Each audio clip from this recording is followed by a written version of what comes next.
go outside.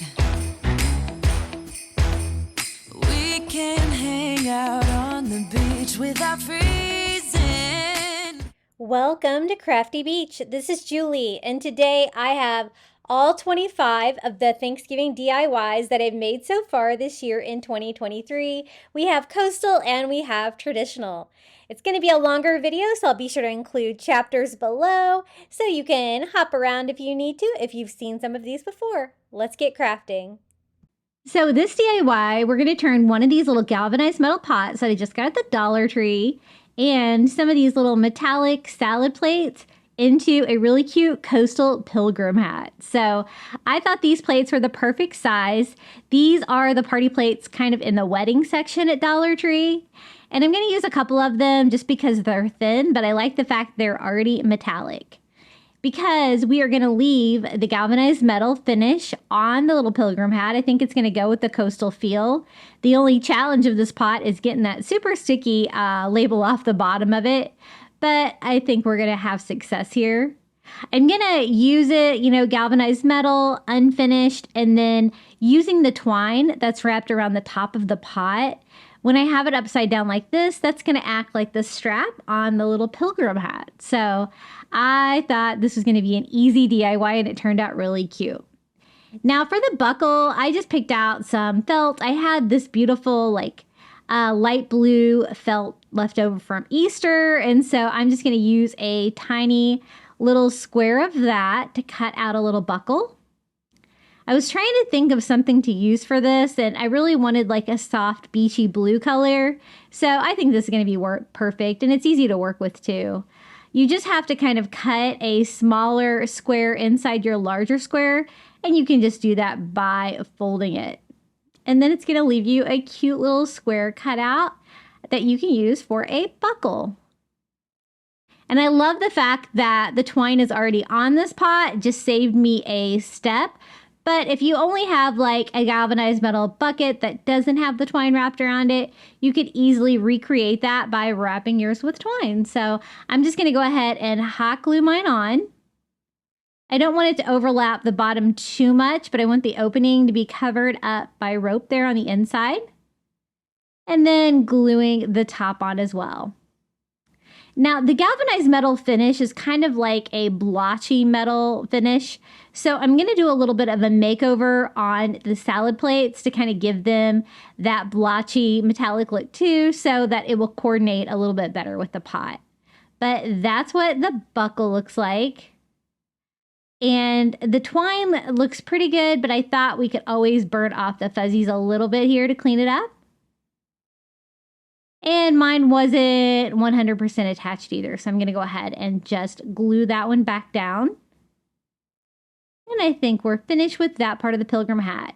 Now, when you sit it on there, as you can see, there is some of the white plate still visible, but I'm going to fill that all in with decor, so I think that's going to be fine.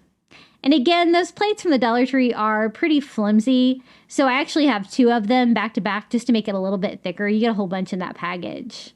Now to get that fun galvanized metal look, I just take some gray acrylic and just kind of blotch it all over.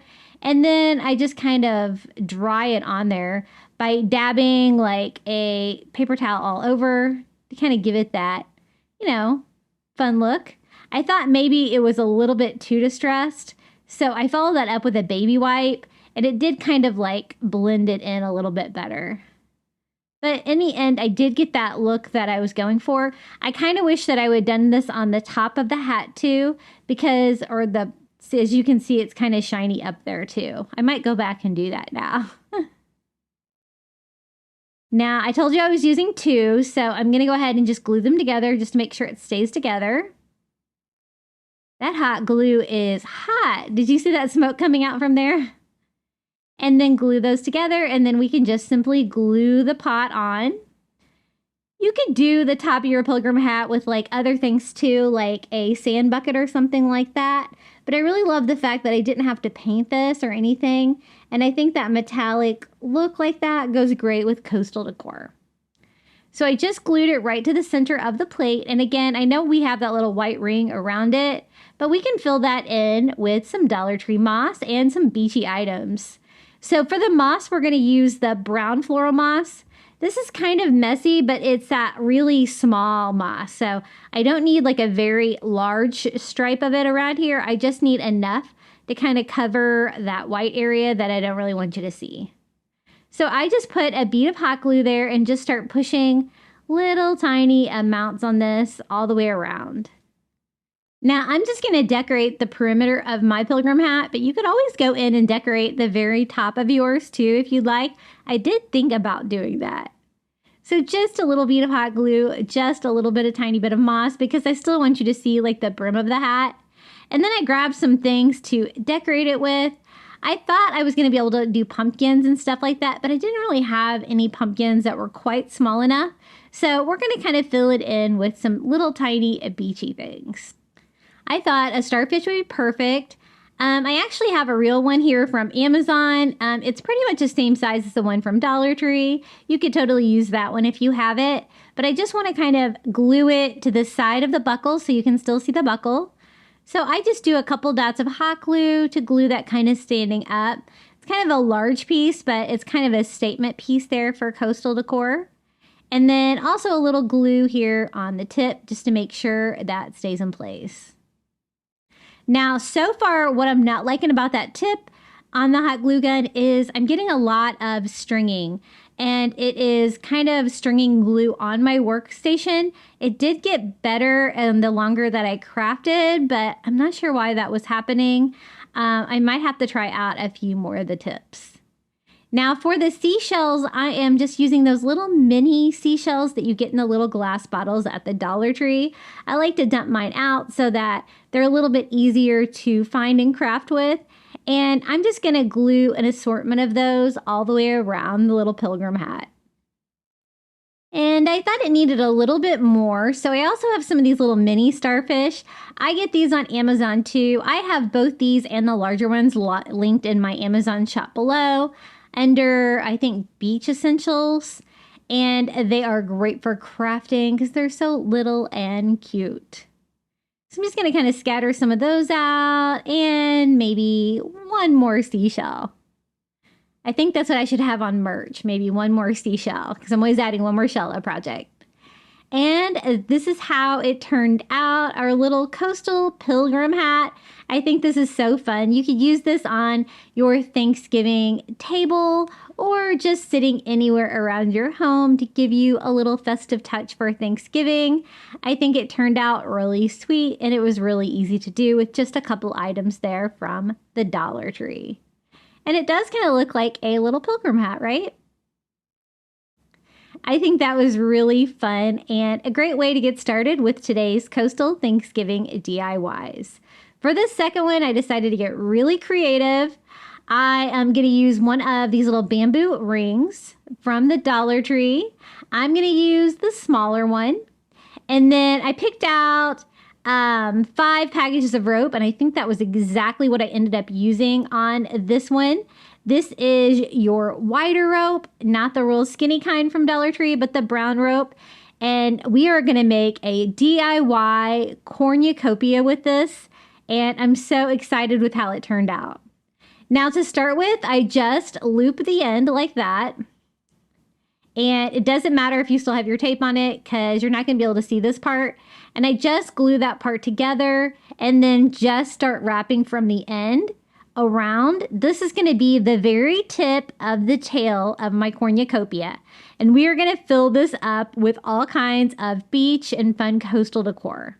So I wrapped it around another time there, and then I added hot glue to my little loop that I'm using kind of as just a starter piece and glued that right around too.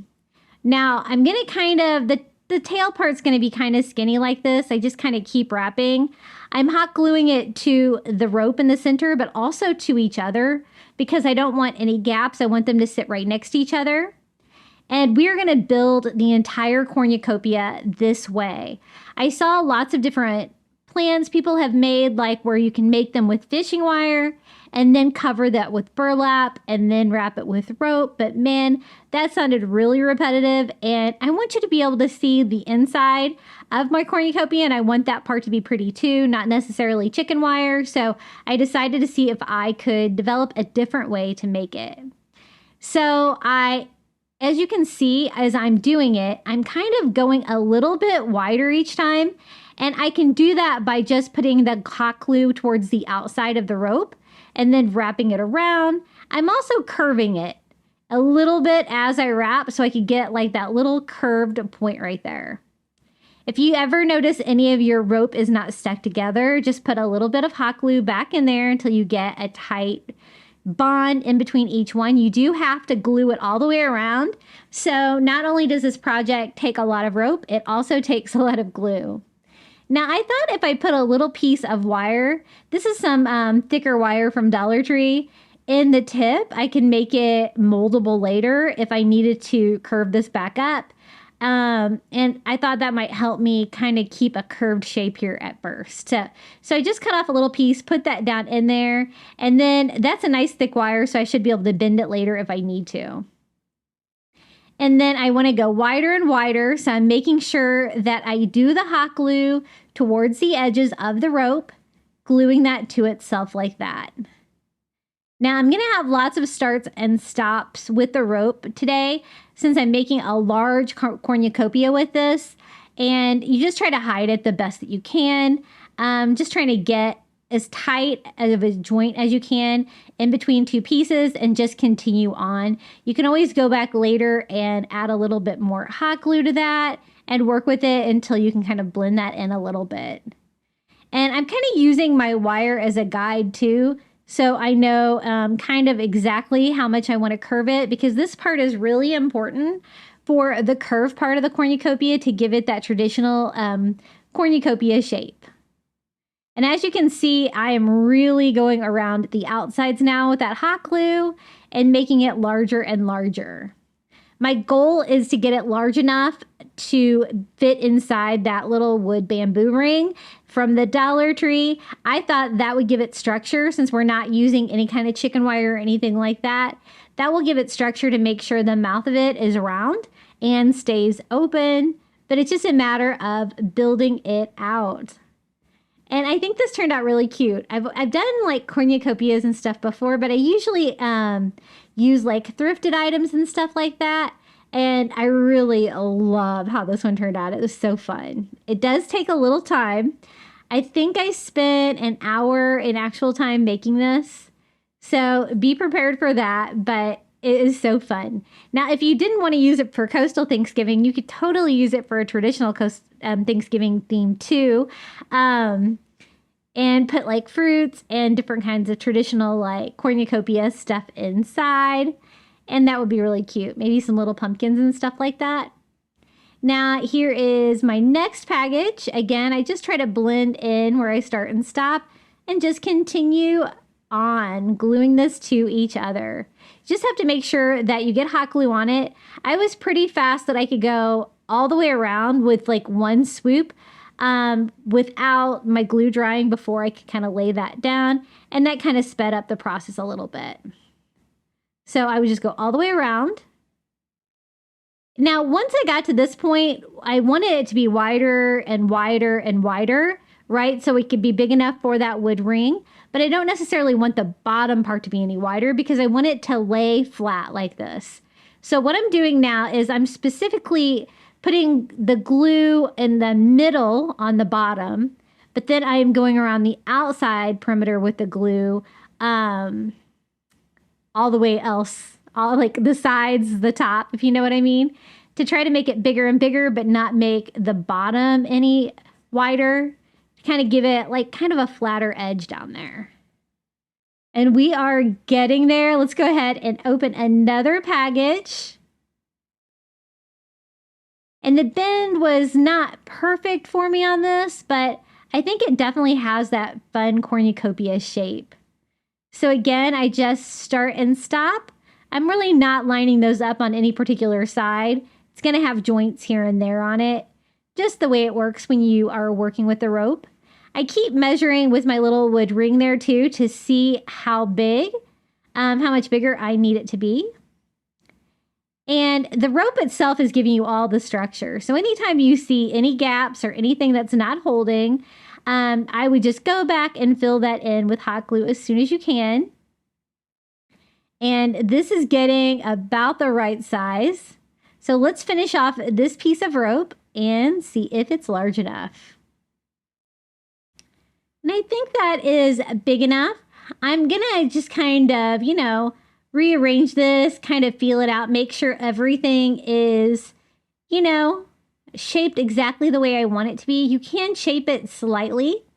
And then the little bamboo ring, I'm gonna wrap that around the edge like that where I can attach it to it. So I think that's gonna work. So I do a bead of hot glue all the way around.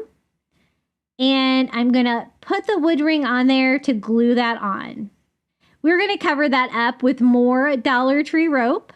I do want it to be kind of flat here on the end where I started and stopped though. So I am gonna have to trim up that last piece of rope to kind of blend that in. And so I just do that with my scissors by trimming that off. And I have that piece glued on, so that provides a little bit of structure. But then if I go around it with more Dollar Tree rope, then I can like finish that off and give it like a finished edge. And it should be a little bit larger around the perimeter here, so I think that's gonna work. I just start right here in the front, right on the bottom, hot gluing kind of the rope to itself right there. And we are just gonna go around, and the first row, we just hot glue to that first row of rope that we have there until we go all the way around. And then we can just start looping that around. This time we're gluing it to the wood. And then just keep that spiral fashion going until we cover up all of the wood ring, and it just provides a nice bit of structure there to a pretty much structureless cornucopia. And I'm pretty much going to use all my rope, but I might as well make the seam on the bottom. So I'm going to cut it off there, hot gluing that tip down. Isn't that cool? I think it turned out really fun. I was really happy with it. Now you are going to have to clean up any excess hot glue. I like to use my heat gun to kind of melt it down because sometimes I get a little crazy with too much hot glue, but I don't really want any of the hot glue to be visible. I just really want that beautiful rope to show through. And I think that's just a really fun variation of the cornucopia, and it's definitely coastal for sure since it's made out of rope. I also go back and find any of my little joints in there, make sure they're tight, and hot glue them if they need it. That's what it looks like on the inside, so that's one reason I wanted to do it this way, so it would be pretty inside and out in case you can see in there. And I have a few areas I just need to glue just to make them a little bit tighter. I'm pretty much checking the whole thing for integrity, and then we can fill this up with some fun beachy supplies. Whenever I work with rope, though, I like to burn off all the fuzzies. I think it always just cleans it up a little bit. And the rope from the Dollar Tree can be a little bit rough. So I'm just going to do that by taking a lighter all around it to burn all of those off. Now, if you don't have Dollar Tree rope and you have like a thicker brown rope, this project would be even easier. Because, of course, the thicker the rope, the less you're going to have to wrap it around and glue it to itself. So probably would speed the process up a little bit, but I definitely wanted to do a Dollar Tree version. So I picked out a lot of beachy items, and we can see what we can fill this fun cornucopia up with.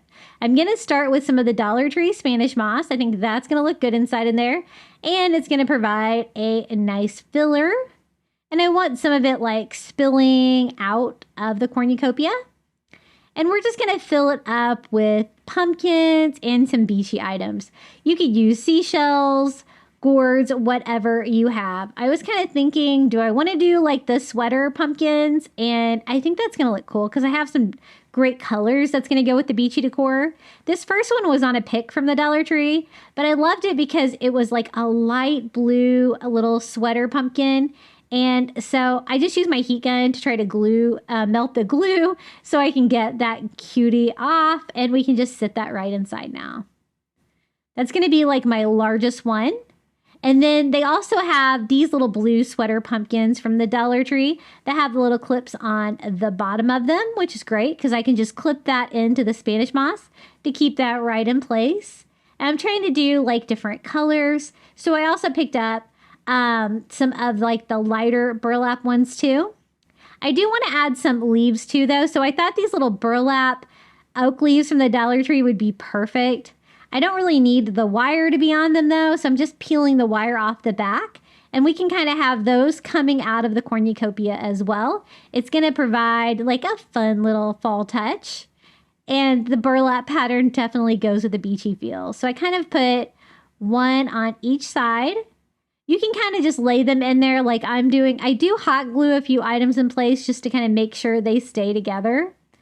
And then this was the other color I was talking about, and it does have a clip on the bottom too, so I can just pop that in there, clip that to the Spanish moss, and that'll help keep that in place too. And that pretty much fills up the cornucopia, but of course I wanted to do some beachy items too, so we're going to keep like kind of filling this out. I thought one of these sand dollars from the Dollar Tree would be really cute. Just trying to figure out how to get that to fit. And then I'm going to do another one of those little burlap fall leaves to kind of make it come out a little bit more right here in front. Because again, I do want it to look like a cornucopia, like spilling out. But I do want to try to keep the items kind of attached to each other if I can. Now, since I have the leaves coming out, I kind of want the Spanish moss to come out too. So I just fill it in a little bit more with Spanish moss and then kind of pile some like falling out of the cornucopia too that I can attach to that leaf there with a little hot glue to kind of keep that all together. And just making sure it's nice and full with the Spanish moss while I have it out. Then for the sand dollar, I couldn't really get it to fit in the cornucopia, so I thought we could kind of attach it to the side like this where you can see it. So I just do a little bead of hot glue and glue that to the side of my cornucopia. If you want to change out your cornucopia every year, you're probably going to want to avoid hot gluing it to it, but I will probably leave this the same because I think it turned out so cute and beachy. So I wanted to do like a variety. So I've got like the different colors of blues and tans, the burlap, the Spanish moss. I thought, of course, a Dollar Tree starfish would be really cute too. Just trying to figure out where to put it. And then like just a seashell from the beach. I had like a little bleached seashell. I just kind of sit inside where you can kind of see that. And I also hot glue down the larger pumpkin to kind of keep it in place because that one did not have a clip on the bottom.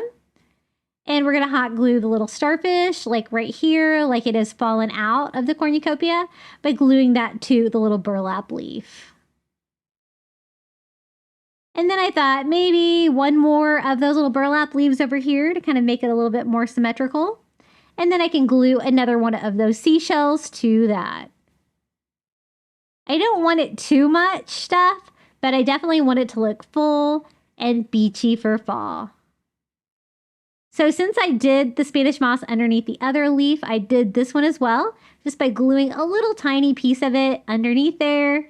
And I think this looks really fun. What do you guys think about my little coastal cornucopia for Thanksgiving? This is how it turned out. I think it's so fun. It really does have that cornucopia shape. It's nice and large. You could sit this again on your Thanksgiving table as part of the center of your table, but you could lay this around anywhere, a coffee table, even in your kitchen if you have room for it. And I think it's so fun for Thanksgiving. I love decorating for Thanksgiving. I hate it when everybody skips that holiday. Hey guys, I wanted to let you know that I've introduced memberships on my channel. For $4.99 a month, you're going to get early ad-free access to videos like this one and shout outs in every video. And it's just an easy way for you to support me here on YouTube. Now for the next DIY, I designed a really fun coastal Thanksgiving turkey, and I have a printable for you guys. So in the description below, you should be able to find this in my Google Drive and print it out for yourself. I made it 8.5 by 11. I printed it out as large as my printer will go on cardstock. And we're going to use one of these Dollar Tree frames to frame it out, kind of make it look like a canvas.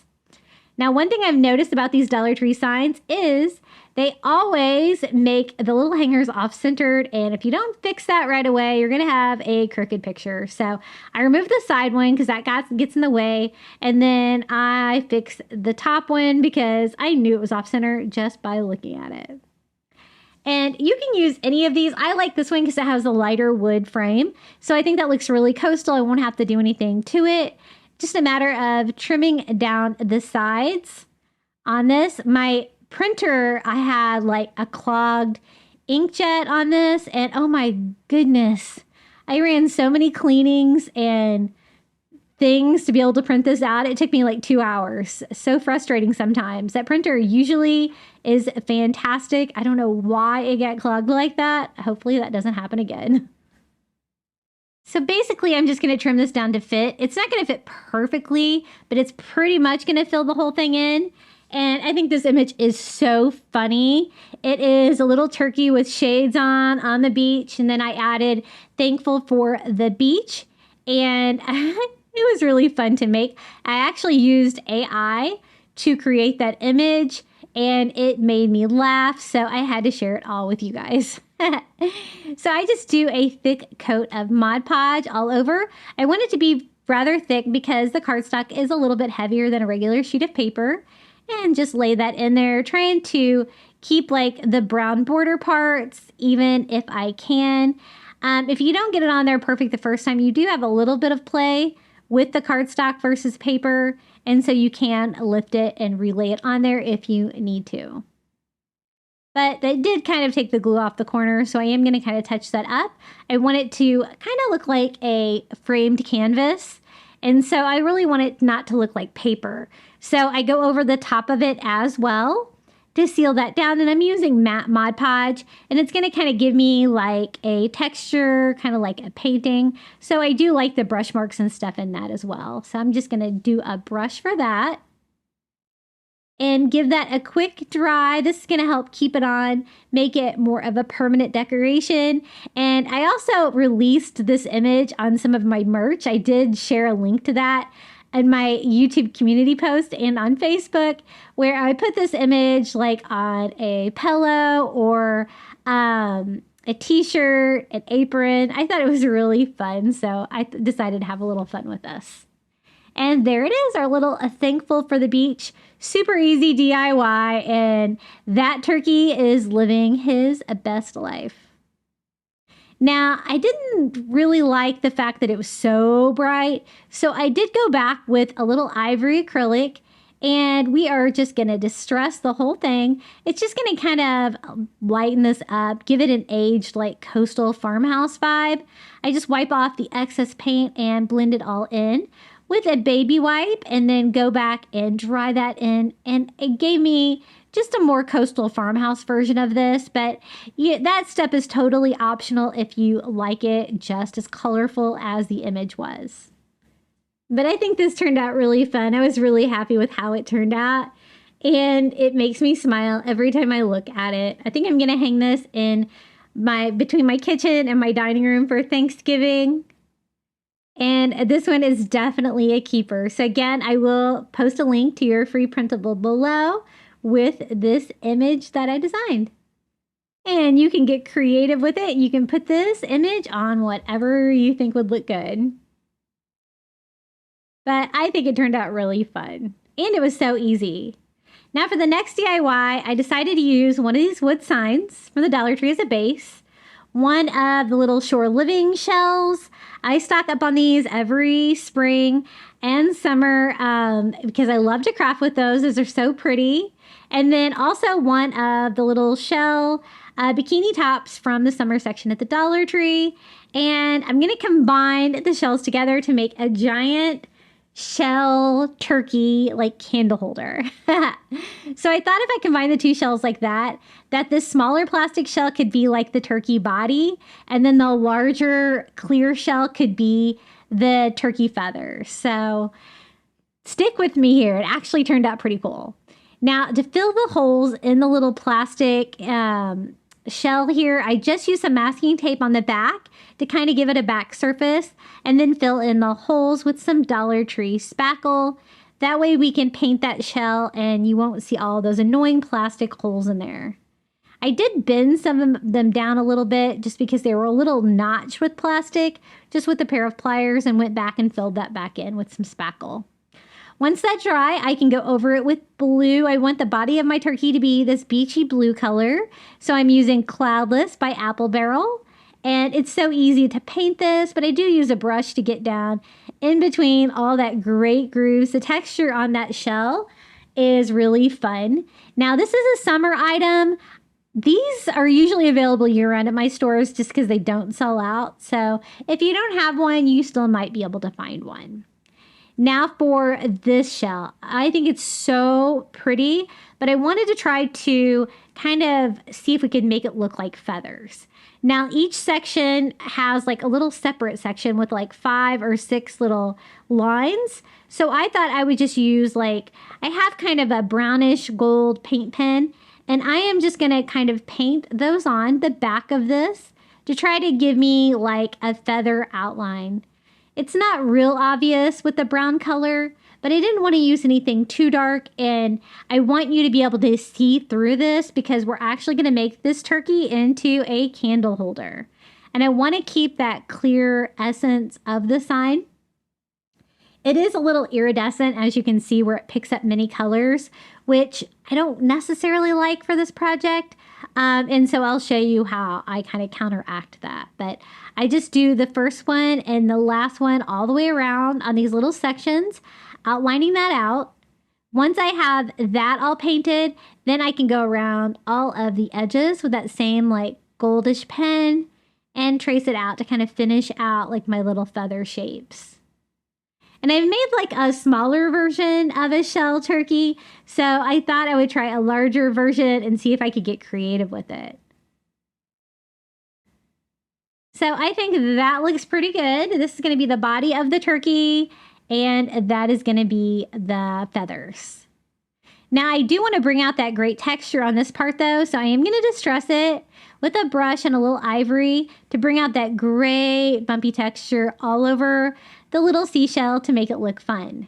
Now I want to make the neck and the head of the turkey, and I couldn't think of anything that was shaped like that. So we're going to use some Dollar Tree Model Magic.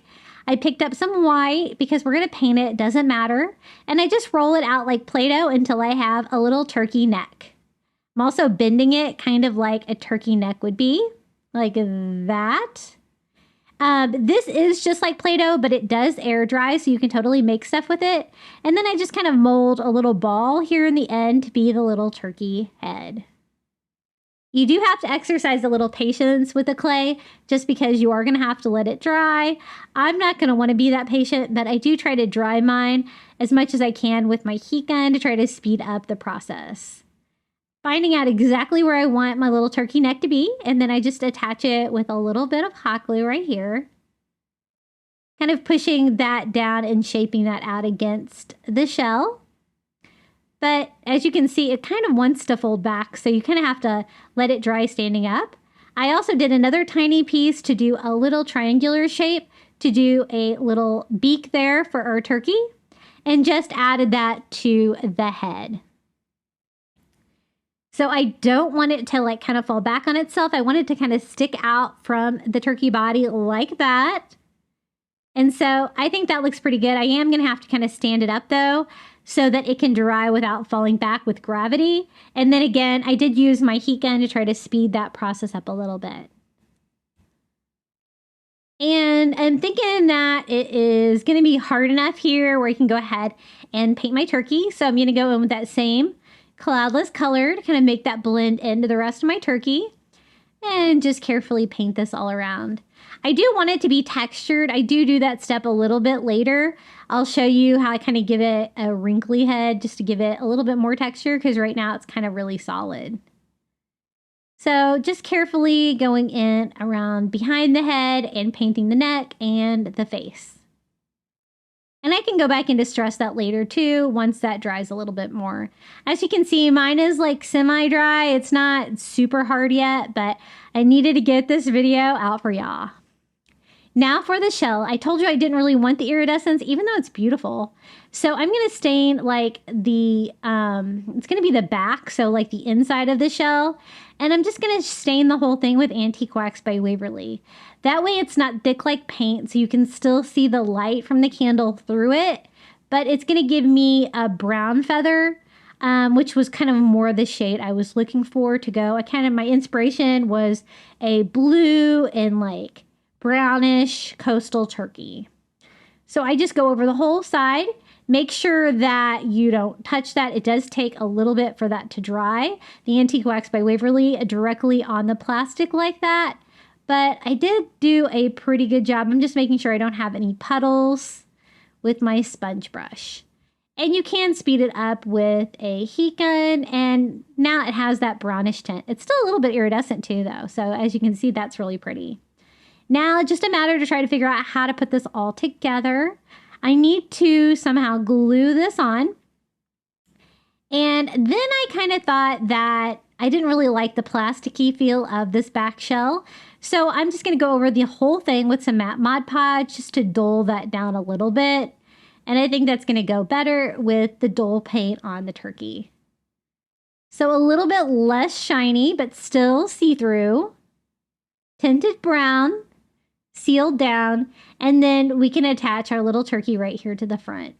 Now I have like a good area where I can kind of attach the top of it. The bottom part was a little bit trickier. So I'm just going to do a bead of hot glue right around the top because I do have a contact point between my two shells. Gluing that on, trying to keep my bottom shells as even as I can. I'm going to kind of put this sideways on that little sign that we're going to use for the base of it. So that's going to be a kind of a skinny sign. That way I can put the candle behind it, kind of like this. Now I didn't really have a lot of area to glue down there because I just kind of have the tips of both of my shells. So I felt like I needed something to make it a little bit sturdier. So I was trying to think of what I can use, and I decided to use like one of these little Dollar Tree wood stems. You could probably use like the little Jenga blocks from the Dollar Tree too. I just needed something else to kind of add to the bottom. So I just glued one of those wood stems right inside that bottom shell where it's kind of hanging out a little bit. So I have something else that I can attach to the sign just because I want it to be strong and I don't want it to fall apart. Just like that. So I'm just going to let the hot glue set up on that. So that is attached to that piece of it. Then we can go back and glue down that, the plastic of both shells, all three things. And I glue it kind of right here to the front part because I want plenty of room to be able to put a candle on the back of this. So I just sit that on there, let my hot glue set up. It's actually stronger than I thought it would. So that kind of worked. I'm going to kind of fill in that little area with a little hot glue just to kind of reinforce that, make sure everything stays together. And then the candle part is super easy. I am going to use some of those little glass candles from the Dollar Tree. I absolutely love those. They're little like votive candles, but they're in glass and they're perfect for crafting. You get 2 in a package. So I'm just going to pop one off. You could just sit it back here like this if you want to switch yours out often. I'm going to kind of tack mine down with a little bit of hot glue just to make sure it stays in place. Now for the turkey head, we have it dry now, so I can go back and distress it. So I'm going to go in and distress it with a little ivory, just like we did with the rest of the turkey body there. And then I'm also going to go in and kind of texturize it because I told you I wanted it to be wrinkly like an old wrinkly turkey head. So I just used a pencil and I'm just drawing little shapes in the clay. The clay is like semi set up now, but not so much that I can't still kind of texturize it like that. Now I am going to have to touch up my paint a little bit though because the lead of the paint did kind of leave like a little bit of writing on it. And I just want that great wrinkly texture, not so much the lead. So I touched that back up with the blue. And there is our little turkey. He's looking super cute. And then we can just attach the candle to the back. Since I don't want mine sliding around, I'm just going to tack it down with a little bit of hot glue. That'll be easy enough to remove if I need to switch this out. But I have this burning next to me right now, and it looks so fun for Thanksgiving. So I tried to get really creative with this one, so you'll have to let me know what you think about my little seashell turkey candle holder. I bet you haven't seen one like this because it's totally unique. But I think it turned out really pretty. This is how mine looks in the daytime with my brown tinted feathers, my little shell blue turkey body, the clay set up nicely for the little neck and turkey head. You can't really tell it's a candle during the daytime because it's not lit up, but this is how it looks lit up during the day. And this is how it looks lit up at night. So I still got that clear effect on that back shell, and I'm really pleased with how it turned out. Now for the next DIY, I thought we could turn one of these little bottle cap signs from the Dollar Tree into a little mini pumpkin pie. We're going to do a little coastal version of this. For the pie itself, I'm using one of those little flat circle foam pieces from the Dollar Tree, styrofoam. And make sure you get the one that's small enough to fit inside the bottle cap. I think they do come in 2 different sizes. Now for the pumpkin pie, I picked up some of this adhesive cork from the Crafter Square at Dollar Tree, and it's just the right color for pumpkin pie. So I'm just going to lay my little circle on the back so I can trace that out with a Sharpie. And then I can cut that adhesive cork down to size. I love crafting with this stuff. It's really easy to cut. It's peel and stick, and I think this is going to give us a really fun texture for the top of our pumpkin pie. How we're going to make this coastal is we are going to use some Dollar Tree white nautical rope, and we're also going to display this little pie on a light blue beachy color for the candle holder, which is kind of be like a cake stand. So I just peel and stick the cork right directly to my foam. I didn't do a perfect job of cutting out my circle, so I just went around and kind of sanded off any of the excess, kind of shaping that up a little bit, but I'm going to have like the little pie crust edge going around the pie, and so that will kind of hide that. I put hot glue in the bottom of the little bottle cap and layer a little mini pumpkin pie right inside, gluing that in place. So that's what it looks like so far. And then for the pie crust, we're just using the Dollar Tree white rope. I have like a spare piece, the thicker white rope. It's going to fit, I think, nicely in there. I do want to kind of shape up the end here so it's not super frayed out because I don't really want you to be able to see the seam too much. And we are going to wrap that around the little pumpkin pie. It actually just fits perfectly in there. You can kind of wedge it between your pie and the sides of the little pie plate. Not really a pie plate, I think it looks like one, so we're going to make it look like that. So I wrap it all the way around, trimming off the excess, and then just kind of pushing that down in there, trying to blend in the edges. And that's going to give it a fun little coastal take for our little pumpkin pie. I think it's looking super sweet. Now for the whipped cream, we're going to use some of this all-purpose caulk and mastic from Dollar Tree. I didn't have any tips to do like a fancy whipped cream thing with this, so we're going to try our best here just by squeezing it out, doing a little dollop of whipped cream right in the middle of our pumpkin pie. And I did have to add to it, I kind of wanted it to look a little bit larger because it's not just like one slice, it is like an entire little pie. So I did kind of make it as big and as tall as I could. I do notice that after it sits a while, it does kind of flatten out a little bit. So you might need to add some more to yours. I'm going to let mine sit up a little bit. This is the blue candle holder that we're going to use for the little like pie stand. And as it dried, it did kind of flatten out a little bit. So I will add some more whipped topping to the top of that. But first, I'm just going to kind of tack mine on. You don't have to do this step, but I kind of like to keep my pieces all together. So I just do a bead of hot glue all around the candle holder and glue the metal pan in place. Just trying to make sure I get it centered on there. You might want to do this step before you add your whipped cream because it would have been easier to line this up if I had the pie like upside down. But right now, I don't want to mess up with my whipped cream.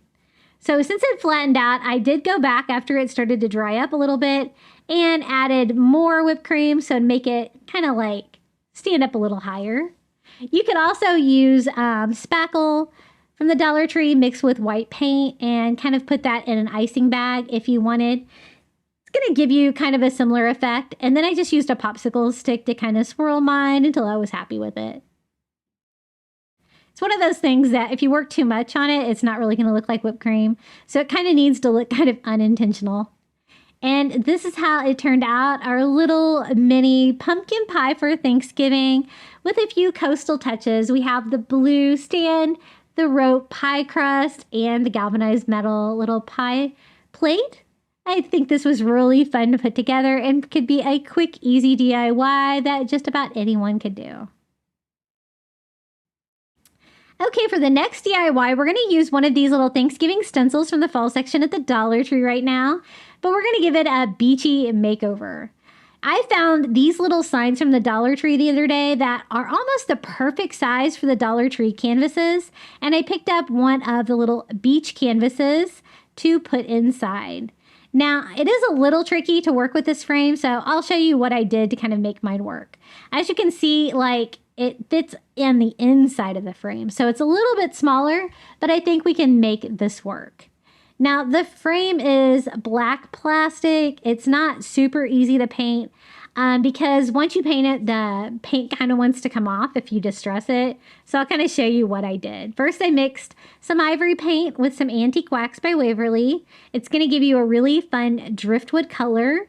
And then using a brush, I am just going around and painting inside, the top, the outside of all four sides. And you can still kind of see the black plastic through that, which is going to be fine. It's going to kind of tend to lend to more of a wood grain a little bit later on. Now, between all of your coats, you're going to have to make sure you give it a good dry with your heat gun, because again, keeping the paint on the plastic is the challenging part of kind of remaking this. I want this frame to look like a driftwood frame to kind of go with the beachy decor. So I'm going over all of the surfaces with that same tinted ivory paint that we did before, trying to cover up as much of the black as I can. Then I'm going to go back in with just straight Antique Wax by Waverly and start distressing all over, giving me that like faux wood grain. I just kind of follow the direction of the side. So I switch it up when I do the top and bottom, kind of give me that faux wood grain, and I make sure I go over the inside and the outside of the frame too. I want everything to be covered with that wood grain.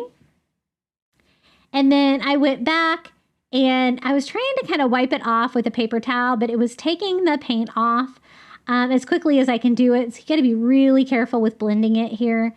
I'm going to blend mine very carefully with a paper towel.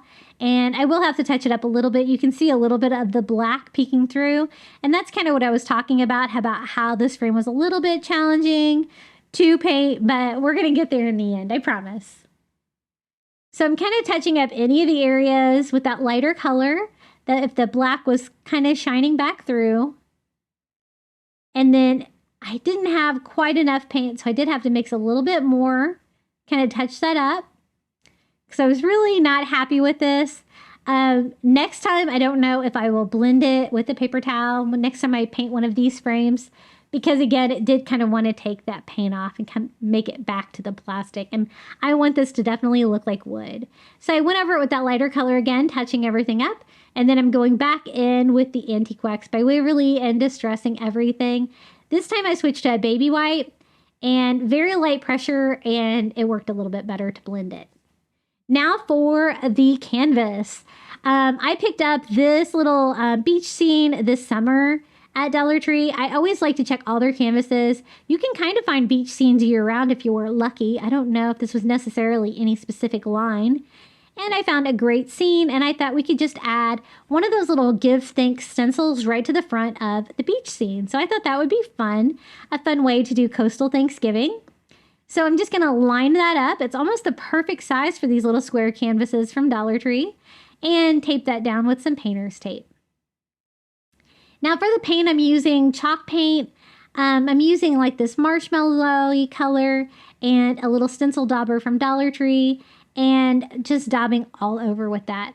Now I thought since I was using like a chalky acrylic, it would be thick enough. to not bleed, but I actually got a lot of bleeding on this. I don't know if I need to use some kind of like stencil adhesive or something, or maybe it was the fact that the frame was only along the edges of the canvas, and so I didn't really have any pressure point from behind the canvas itself, but that's okay because we're going for coastal farmhouse anyway, so I'm going to want it to look distressed, so I'm going to kind of take advantage of that. So I just go over it with a baby wipe, trying to wipe off any of the excess bleeding and kind of whitewashing it a bit. I did have to touch up like one of the words to make it a little bit more legible. And then this top leaf really did not paint well. So I tried to touch it up a little bit. And then I realized I could just add my stencil back to it, touch it up that way. A little bit easier way to do that. But again, going for the coastal farmhouse look, so it's very forgiving. Now that we have our little give thanks all painted, we can pop that in our frame that we painted to look like driftwood. I think that looks really beautiful together. And then I just kind of have to figure out how to make this work. The staples were a little bit in the wrong place because there is like kind of a small gap between the canvas and the frame itself. So I didn't really think I was going to be able to attach it with the staples. I'm going to have to put the back on here, I think, to get this to work. So I just popped out all the staples with a pair of pliers, pulling those out, making sure you don't crack your frame when you do that. And then I'm just going to hot glue the back to the canvas and to the frame. By doing a bead of hot glue on both, laying the back on it, it's already got a hanger on it. So that is just a step saved with this DIY. And here is our little give thanks beach scene with our little driftwood frame. So basically 2 items from the Dollar Tree plus a Dollar Tree stencil. So very inexpensive to make, but it definitely gives you that coastal Thanksgiving vibe. You can make anything beachy or anything coastal. I do it for every single season. And I was happy with the frame in the end. It was a little bit more difficult to paint than I originally thought, but doesn't it look so much better than it did originally? Now for the next DIY, I thought we could do a fun tray. I wanted to do a coastal tray, but I also wanted to be a little bit fall because we're going to display some fun fall items on this. So we're going to start with just a Dollar Tree pizza pan. I know people make stuff with these all the time. I don't craft with them a lot, but sometimes they can be really useful. I like this because it is the perfect size for a tray. It's nice and strong. I want to cover the bottom of it with some removable wallpaper. This is that wallpaper from the Dollar Tree in my favorite blue palm beachy print. You know, I have not seen this print at Dollar Tree for months now. Have you guys not seen it at your stores too? I have stocked up so much on this, so I think I'm good for a while because it's my absolute favorite one. But I don't understand why they would discontinue this one because in my opinion, it is the prettiest one. So I just kind of creased it, kind of give a rough cut area where I can cut that down to fit inside. Doesn't have to be perfect. And it was not quite long enough, so I am going to have to use a strip of another piece to line that up. And the patterns do like match up perfectly like that. So I'm just going to cut that little tiny piece and we can kind of fit that all together to give me a seamless bottom. Now we're going to go around the sides of the tray with Dollar Tree rope. So if you wanted to go a little wider with that, you probably wouldn't have to do a second piece if you only had one piece of this removable wallpaper. I love this print, Dollar Tree. If you discontinued it, you need to bring it back. I'm just going to lay that down and peel and stick the little side piece as well. And then we can start building out the sides of the tray. Now, the sides of the pizza pan automatically go up already, so that's going to give me a little bit of area to kind of make edges for the tray. And also, I want to cover up the edges of the wallpaper to give myself a clean circle. I'm going to start like on the outside edge. So I just started here with a bead of hot glue along the outside of the pizza pan. I don't mind if the very edge of the metal is exposed. That's going to give me kind of a coastal feel, the metal and the rope. And then I'm just gluing that rope all the way around. This is the Dollar Tree brown rope that's a little bit thinner, so it's a little bit longer. And you could always use the thicker one as well, too. You would just have to go around not as many times. Once I go all the way around, I'm going to try to get that as tight as I can by bending it and then continuing that around, hot gluing that along the edge. About 2 rows of this rope covers that pizza ledge there. And I think that is pretty good right there. So I cut that down to size, hot gluing that on, and then we can go back in with some more rope to kind of cover up the edges and the side walls here of our tray. So I'm going to start in the same place. I can always put my handle over there so that you won't see where I start and stop the rope. And I'm hot gluing this piece straight to the sides where it starts to go up on the pizza pan. All the way around. I found I could do about 1/4 of the pizza pan with my hot glue before it started to set up. And I was thinking 1 more row. So I'm going to continue that one on and glue this together. So a total of 4 rows of rope for the sides of my tray. I'm going to make sure that my end is right here on the side where all of my other ones were, so I can hide that later. And then I'm going to go back and kind of burn off any of the fuzzies. And this makes a perfect little tray. I have this great turkey that I found at Goodwill that I have to show you that I'm going to use to decorate this. I absolutely love it. Goodwill and thrift stores are a great place to find turkeys. You can always redo them if you need to. And I can find them there more often than I can even find turkeys at the store. Now for the handles, since I wanted to give it a slight fall touch, everything's been beachy so far, I decided to use the little burlap leaves from the Dollar Tree, these little oak leaves, and use the wire in them to kind of form handles, because I can kind of arch it up like that. And then I can glue the tips of the leaf. I'm going to glue one right there where all of my ropes come together with hot glue, and then arch it up and then glue down the other side. Now, they're not the strongest handles in the world, but I think they'll work, and it was a fun way to add a little bit of fall to this tray. Now, if you wanted your little beachy tray to be something that you could use for any season, you could always make little tray handles with more rope. And you could even switch it up and maybe do like the white rope for handles. But I wanted mine to be a coastal fall tray. So that's why it's going to have little leaf handles. And the wire worked great to keep those kind of arched up. So I did the same thing on the other side, kind of reversing the direction to make them look like fallen leaves.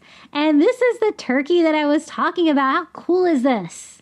I absolutely love this. I got this at Goodwill for like $2.99, and it looked like the original person had bought it at Kmart.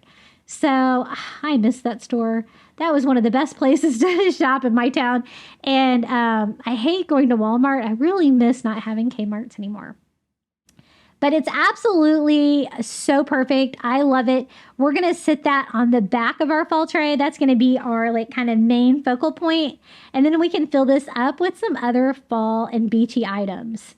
I picked this up at the Dollar Tree today. It is a beautiful little bluish green pumpkin with fall leaves and fall flowers on it. It does not need anything. I think that's going to be a great piece.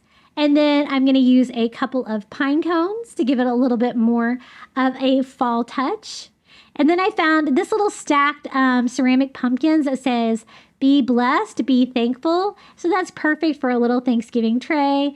Then for coastal, I thought a Dollar Tree sand dollar, a Dollar Tree starfish would be cute, and just a seashell that I found at the beach. So I just wanted to show you how you could take coastal and Thanksgiving, mix them together, and still get something really beautiful. And this little coastal fall tray, I think, is the perfect piece for decor. You can use this as a centerpiece for your Thanksgiving table, or you can sit this on your coffee table. I think that's where I will put mine for November. But I love, especially not skipping Thanksgiving, I always try to decorate for every season, and Thanksgiving is fun to decorate for too. But I think it turned out really cute. I think that little turkey is the star of the show. Great thrift find. Let me give you a little look around the tray so you can see exactly how everything looks. I didn't want to add too many items because I really love that coastal feel of the bottom of it, and didn't want to cover it all up. Okay, we have another set of Thanksgiving DIYs starting now. Still a little bit coastal and a lot Thanksgiving. I had a lot of fun on these. The first DIY we're going to make is some mermaid corn. So I got this idea off of a blog. I'll be sure to link it in the description below, but I've always wanted to do this. I picked up some Indian corn or ornamental corn at the grocery store. I was a little shocked by how expensive this stuff was, but isn't it beautiful? Now, the instructions say to take fabric dye. I got Rit dye in teal. And you can dye the corn husks. So we're going to give that a try. I want my corn husk to be teal, and we're going to call it mermaid corn. I think that's really fun. So I just grabbed 3 jars from the Dollar Tree that I had, and I'm pouring in hot water, water that I heated up in the microwave. I did about 1.5 cups in each jar. But I would probably suggest doing 1 cup because I think I made mine a little too deep. Now to mine, I did 1.5 cups, so I'm going to add 3 tablespoons of dye to each one of these. This one is actually just a Dollar Tree vase, so I was trying to figure out what I had. And the reason why I say to do 1 cup instead of 1.5 cups is because this will dye your corn too, and I did have that happen a little bit. So learn from me. So I'm going through and adding my 3rd tablespoon to each one of those. Again, I got it really hot, the water, so that it would dye it. And I was surprised by how quickly they did dye. Now, to dye them, I'm just going to grab the corn and push it down into the jars. You kind of have to fold it in half to kind of get it in your jar, and I was trying to be careful because I didn't want to break the corn husk. And until it's wet, it's not that pliable. And then I kind of push it down underneath the teal dye, and this worked great. I'm sure you could probably thin down paint if you didn't have any dye and kind of make a stain that way, and you could kind of brush it on. That might be another option, but this was the way that the blog suggested, and I had the dye already, so I thought, let's give it a chance. Now I'm gonna try to make sure that all of the corn husk is submerged under the dye, so I'm just going in there with a plastic fork, kind of pushing it all down. I was a little worried that the corn would dye because I had about 1 inch of it that was a little submerged there, and it did dye. You'll be able to see that here in a minute. I had to try to cover it up a little bit. But basically, that is it for the dyeing. I just took this and set it aside for about 30 minutes. It kind of dyed a lot faster than I thought it would. And then it's just a matter of drying it out. Now for the tray, I wanted to do something fun. And this was the only color tray I could find at the Dollar Tree. It's silver. But that's okay. We can always paint it and make it our own. So I'm going to mix some ivory acrylic with some antique wax by Waverly, get this beautiful shade of driftwood color, and we're just gonna go ahead and paint the tray. This is one of my favorite trays from the Dollar Tree. It's plastic, but it's kind of heavy duty, and I love the little bumps around the edges. I think that's a nice detail. So I'm just going over the whole thing, trying to cover up the metallic gleam of the silver. And then once I get that on there, I'm going to go back and distress it with some antique wax by Waverly. But first I'm going to dry it, and then just working in one direction like that with a chippy brush, just doing a faux wood grain all over. It also helps to bring out all those little details around the edges. It was a little dark, so I'm going to go back in with my original color. And I did have to do, just a couple of coats of these things too, because I was trying to cover up that super shiny metallic that was underneath. But that's kind of what the vibe I was going for, just a driftwood tray to kind of make it look like it's wood. And I think it looks a lot better than it did to begin with. I think this is going to be a perfect place to display our mermaid corn. I think this is a really fun idea. I saw this idea a couple of years ago, I think before I even had my YouTube channel maybe, and I've always wanted to do it, so I'm so glad I pulled it off. Now, if you're not so lucky to be able to find any of the ornamental or Indian corn at your grocery store, Dollar Tree does sell the fake kind, but it's not going to be as pretty. Now to decorate the tray, I wanted some coastal touches. So I have one of these little ceramic starfish from the Dollar Tree. These are from the Shore Living line that comes out every spring, summer at Dollar Tree. And I like it. It's white, but it was super shiny. So to make it matte finish, I just go over the whole thing with a couple coats of ivory acrylic, and it's really going to make it look like a bleached out starfish. It's got this great like bumpy texture on it. I love DIYing with these. As you guys know, I always try to stock up on my shore living items for the whole year because I do coastal for every season. I've had some people asking about how to get shore living right now, and I'm like, you can get lucky every now and then, but you really kind of have to stock up, and it'll be back in the spring. I hope this would let's see. I think it's going to be the 4th year. I know one of my stores had it a year before a lot of Dollar Trees had it, but I absolutely love it.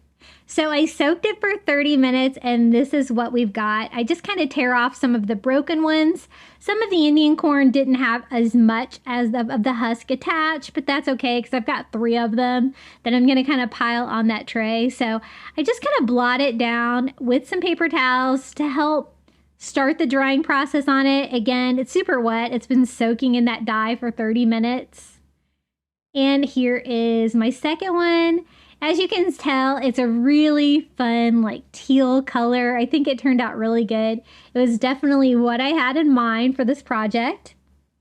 And I'm just trying to dry it up a little bit, clean it up. If any of the corn husks are ripped, I don't really want them, so I just go ahead and peel those off.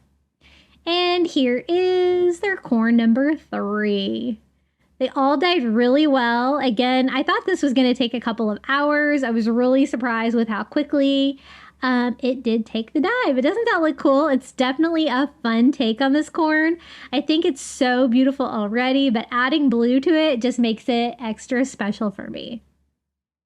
So that's where you can kind of see how I accidentally dyed some of the corn. I was trying to wipe it off, but really no such luck. The corn actually dyes pretty well. But I got a good start on the drying process. I kind of went over it with my heat gun a little bit, but again, corn husks were pretty soaked, so I do kind of just have to set these aside and let them dry before I go too far on this tray. I did find that I liked the corn husks a little better when some of them were broken up a little bit smaller. And as you can tell, they're all a little bit different, but I think that's okay. But I got a good start on the drying process. And then what I did was just kind of set these to the side on paper towels and let them dry a little bit more. Just make sure to clean up any of your dye. I just got a new mat. I was trying not to dye it. And then I got them dry, so now we can go ahead and decorate our tray. I'm just going to kind of lay them side by side here. Again, trying to clean up the husk the best that I can. And 2 of them were a little bit more similar, and so I'm going to kind of try to mix them up a little bit. This one really didn't have as much of the husk attached, but just kind of like figuring out how I like them.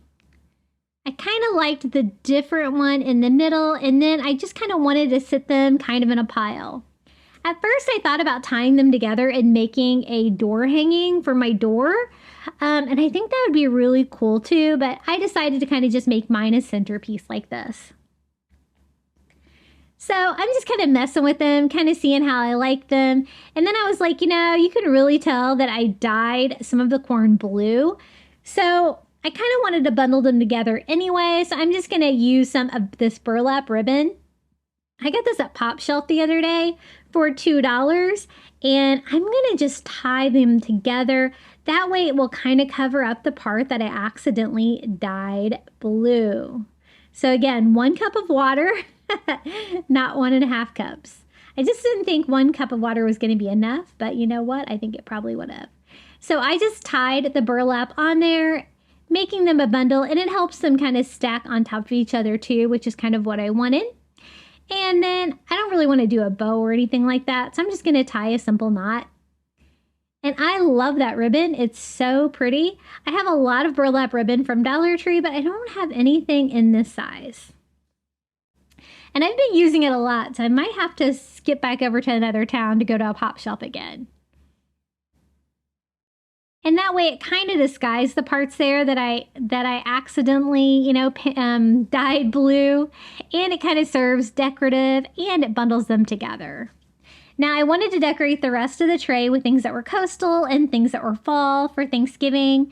So I had painted that starfish. And then my plan was to use these little blue sweater pumpkins from the Dollar Tree. They do have these little clips on the bottom. You do kind of have to get them hot to kind of peel them off. That way you don't rip any of the fabric or anything like that when you go to remove the little clips. And I wanted to decorate my tray with these little blue sweater pumpkins. I went ahead and got them all on there, kind of arranged them, and then I really wasn't a big fan of it. I thought they were just a little bit too big. I didn't think they really fit on the tray very well, so I'm actually going to replace them, but I still kind of wanted to show you what it looked like at this point. So it's pretty full, but again, I thought I could do something a little bit different. So I'm going to start with some Spanish moss just to fill up any of the bottom tray. And it's going to give a little decor too. And this is just some Spanish moss from the Dollar Tree. I'm not going very thick with it at all, just around the edges where it's going to be visible. And then I can go back and set my little bundle of corn here. And I think that's going to go with the beachy vibe. That way I can kind of display that beautiful starfish like right there in front. And then I wanted a little blue pumpkin and I didn't have one small enough. So I'm just going to take one of these little ivory pumpkins from the Dollar Tree. And we're just going to paint this with some turquoise. A lot of the DIYs we're going to do today are either a teal and white or a turquoise and white. I really went with the blue color scheme today for my Thanksgiving DIYs. And again, if you don't do blue or coastal for your holidays, you know what? You could do these any colors that you wanted. But I think it's really fun dyeing the corn husks. I think that was a fun experiment, and we're actually going to be doing more of that since I already have that dye mixed up. Now for the little stem, I didn't really like how it looked so plasticky, so what I did was brighten it up with a little ivory and then went back with some antique wax by Waverly to kind of make the stem look a little bit better. And I'm only going to do one of the little blue pumpkins. I really think I only have enough room for one without overcrowding it. But I'm going to put it right there next to my starfish. And we have our first DIY. We have mermaid corn from the grocery store and supplies from the Dollar Tree. Look how beautiful the corn husks are and that teal color. It's very unexpected and fun. And I'm really glad that I did this DIY. I think it's so fun. I can't wait to display it for Thanksgiving. I think you could also add some seashells and stuff like that to yours if you wanted. My tray was a little bit skinny, so I didn't feel like I wanted to overcrowd it. Now for the next DIY, we're going to use some more corn husks. These are also from the grocery store. Mine, people make tamales with these. So the Mexican food section. And so if your grocery store doesn't carry these, I know some of you guys said that yours didn't, you might want to check if you have like a Mexican grocery store or something like that. You're definitely going to be able to find them there. But it's a great way to get dried corn husks like this. Now I want to make a Thanksgiving wreath with these. I think that will look really fun.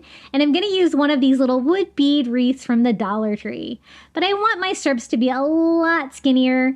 And this stuff just breaks so easily. It's so easy to do just to kind of shred these. Just kind of feel and rip, and they tear exactly the way you want. I still kind of want like a pointed end and a wider end. But we're not just going to leave these like regular corn husks with the natural wood beads. Even though that would be pretty, we're going to go ahead and do the blue with these as well. And since I already have the dye mixed up and it's still hot, I think that we can go ahead and dye these too.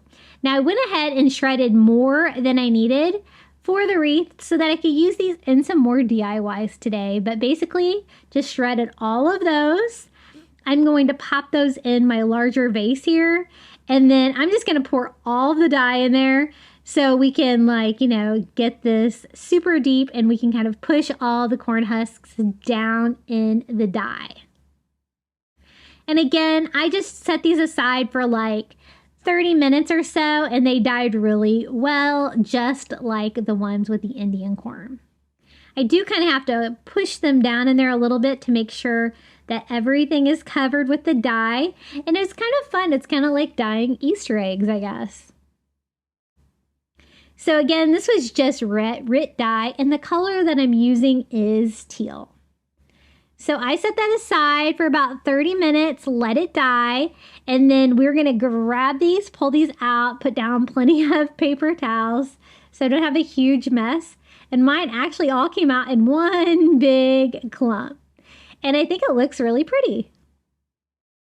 And I think that's going to be a really fun take on the corn husks for the little Thanksgiving wreath that I'm going to do.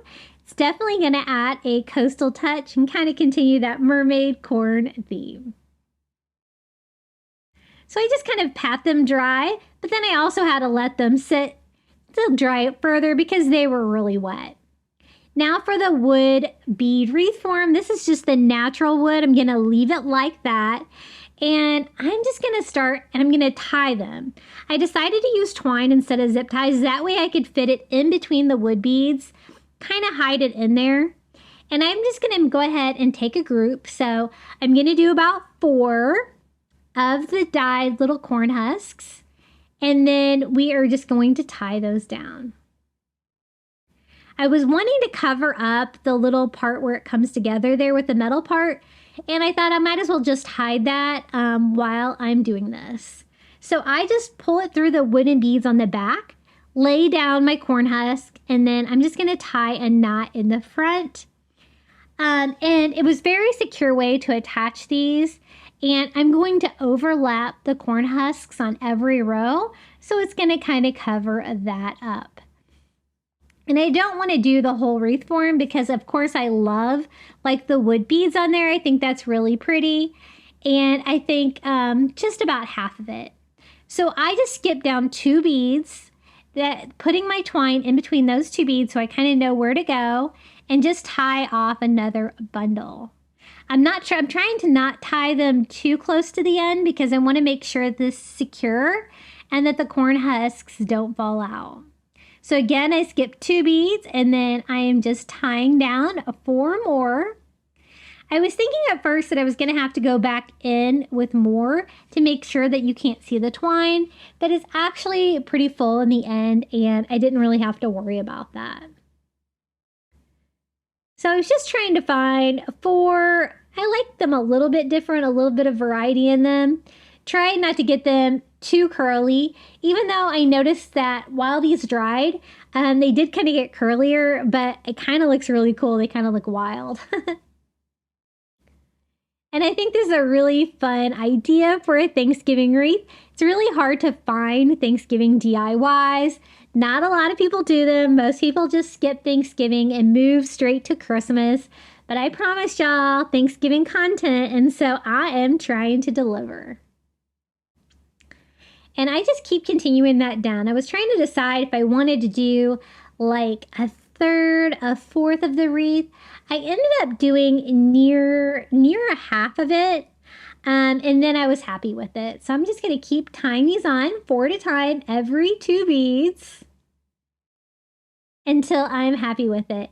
And then for the end, it will be kind of exposed with the twine at the end, but I do have a plan for something that we can make to cover that up, and it's going to give it a little bit more Thanksgiving fun. So I was thinking, is that enough? I decided 1 more row. And just tying that and cutting off the excess twine. And you can see that it's nice and full. You really can't see any of the twine or anything that's under it. And I just kind of have to find a way to cover the base and kind of make that look prettier. I'm also going to cut a piece of twine for the top. And I'm just going to tie a simple hanger here by looping it through and knotting it at the top. So that's how I'm going to hang it. I'm going to kind of have that swooping over to the left like that. I think that looks really beautiful. And the corn husks dyed that teal blue color. So beachy and fun. And again, if you had a different color scheme, I think these would look great dyed any color that you could think of. Now for the sign, I wanted to do a little sign here at the end to cover up the end of the corn husks. I decided to use one of these little wood slices from the Dollar Tree that comes in a 2-pack. I think the scale is nice. It looks nice and rustic. So it's kind of going to go with my vibe on this, but I wanted something Thanksgiving to put on it. So I designed this image with AI. It is a little turkey on the beach, and I will share the free printable for you in the description below if you would like to recreate. So I sized it like, I think it's like 3.75 inches in a circle like this, which is about the size of the inside of mine. You know, if yours is a little bit smaller or larger, you might need to resize it. First, I cut out a circle, but I didn't like how perfect that looked. So I went back and kind of did like a curvy line all the way around. That way it kind of went more with like the log feel of how it's not a perfect circle. And I think that's really fun. The little turkey on the beach is definitely going to go with my coastal Thanksgiving theme.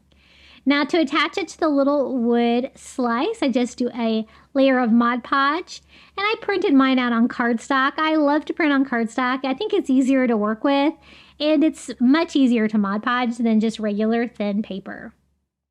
Then I can just go over it immediately with a second top coat there, and then I can just go in and give that a quick dry with my heat gun, but I'm going to go back in with one more thin coat to make sure it's good and sealed. Now I wanted to distress mine a little bit just to make it not so perfect, a little bit more coastal farmhouse. So I kind of distressed just in one direction and wiping off any excess. I'm completely out of my brushes that I used to distress with, and I'm having trouble finding them at Dollar Tree. I'm going to have to go hopping some stores, I think. But I think that looks good. It goes with my vibe, and I'm just going to use that to finish off this Thanksgiving wreath. Such a fun image of the little turkey on the beach. Now, I thought to help secure it, I would just put some more of that twine, glue that to the back of my wood slice so I could have something that I could tie onto the wreath. But I'm also going to glue it too. So I'm kind of seeing exactly how I want it to sit. And then I'm just going to put glue right there on the corn husk, lay my little wood slice on there, and flip it over, and then I can just kind of tie it to the wood bead wreath, just kind of like we did with all of the corn husks. And the twine actually worked really well for this. I just reinforce it with a little bit more hot glue to make sure it's nice and strong. And we have a really fun mermaid corn husk wood bead wreath for Thanksgiving. So coastal and fun. I bet you've never seen a wreath like this. I try to bring you guys unique projects. And this is how it turned out.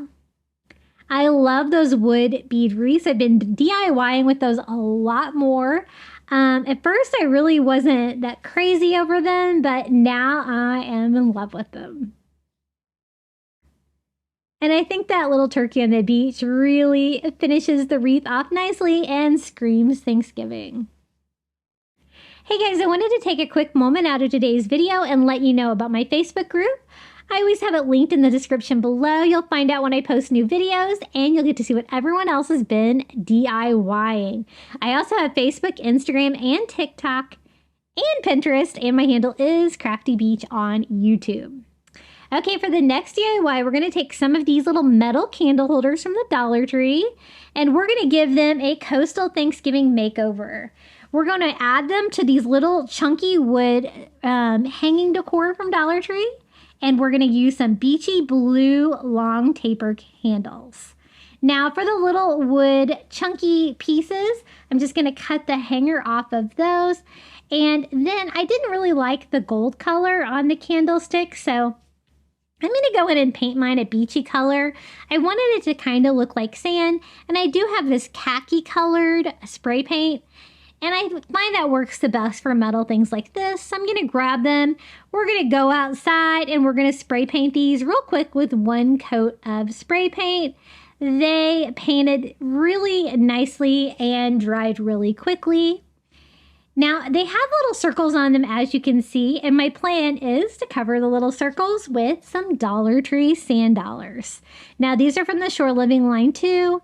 Sometimes they're a little bit grayer than I would like, so I'm going to give mine a quick makeover first, just going over them with some ivory acrylic paint just to brighten them up, make them look like bleached sand dollars, and it's going to make them look less like plastic, which they are made out of plastic, and make them look like they're more real.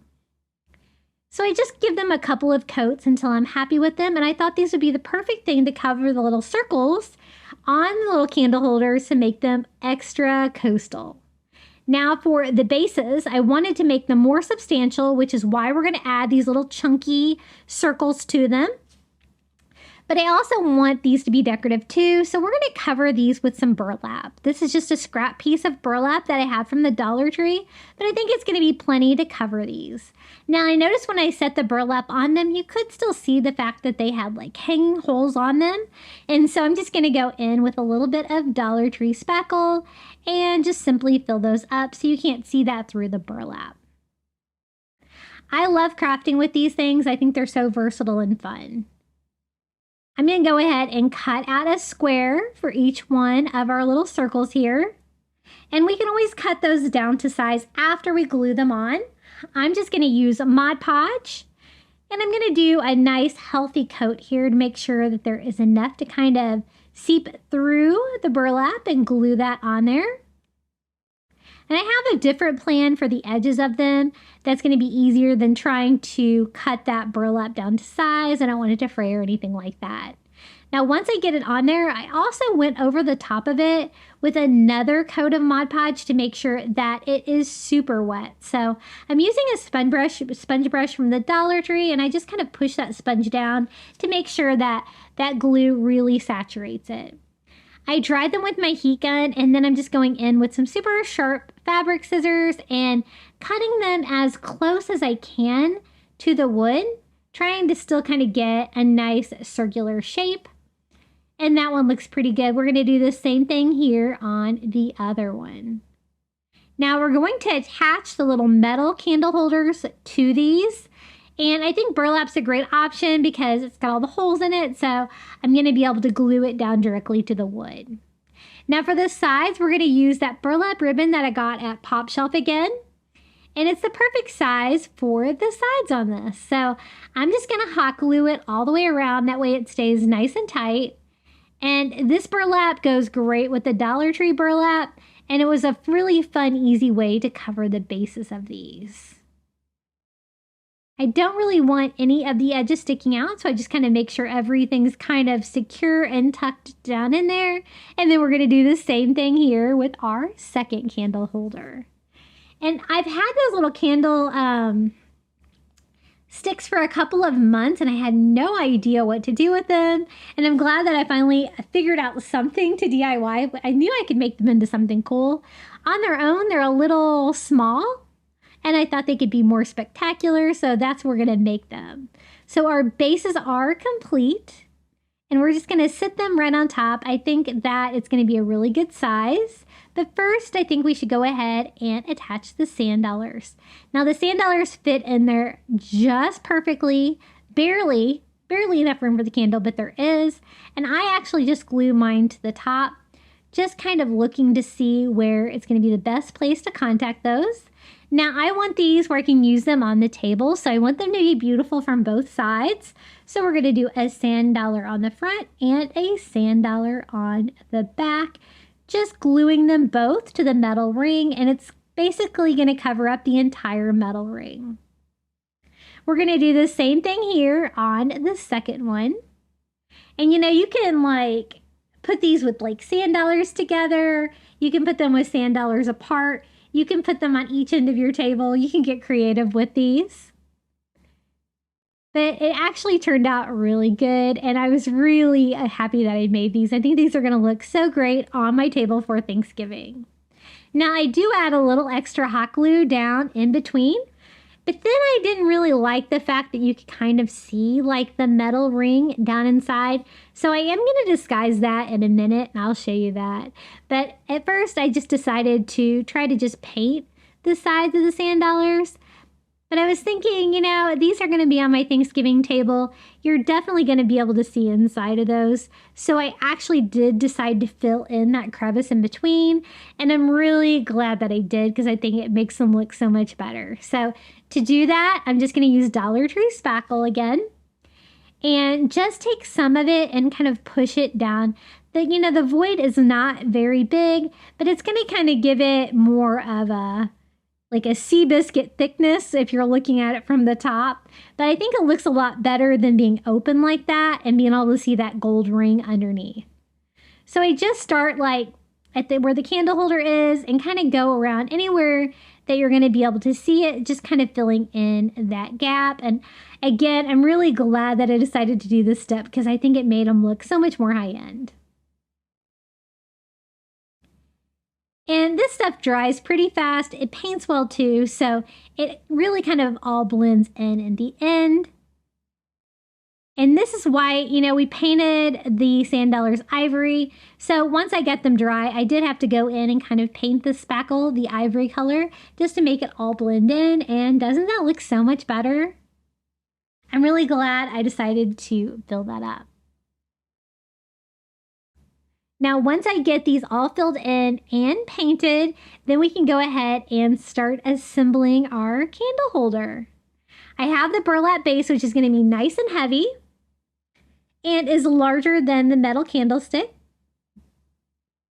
And I'm actually just going to glue that down with hot glue. I know hot glue and metal doesn't always work great. I am going to add some extra reinforcements to this.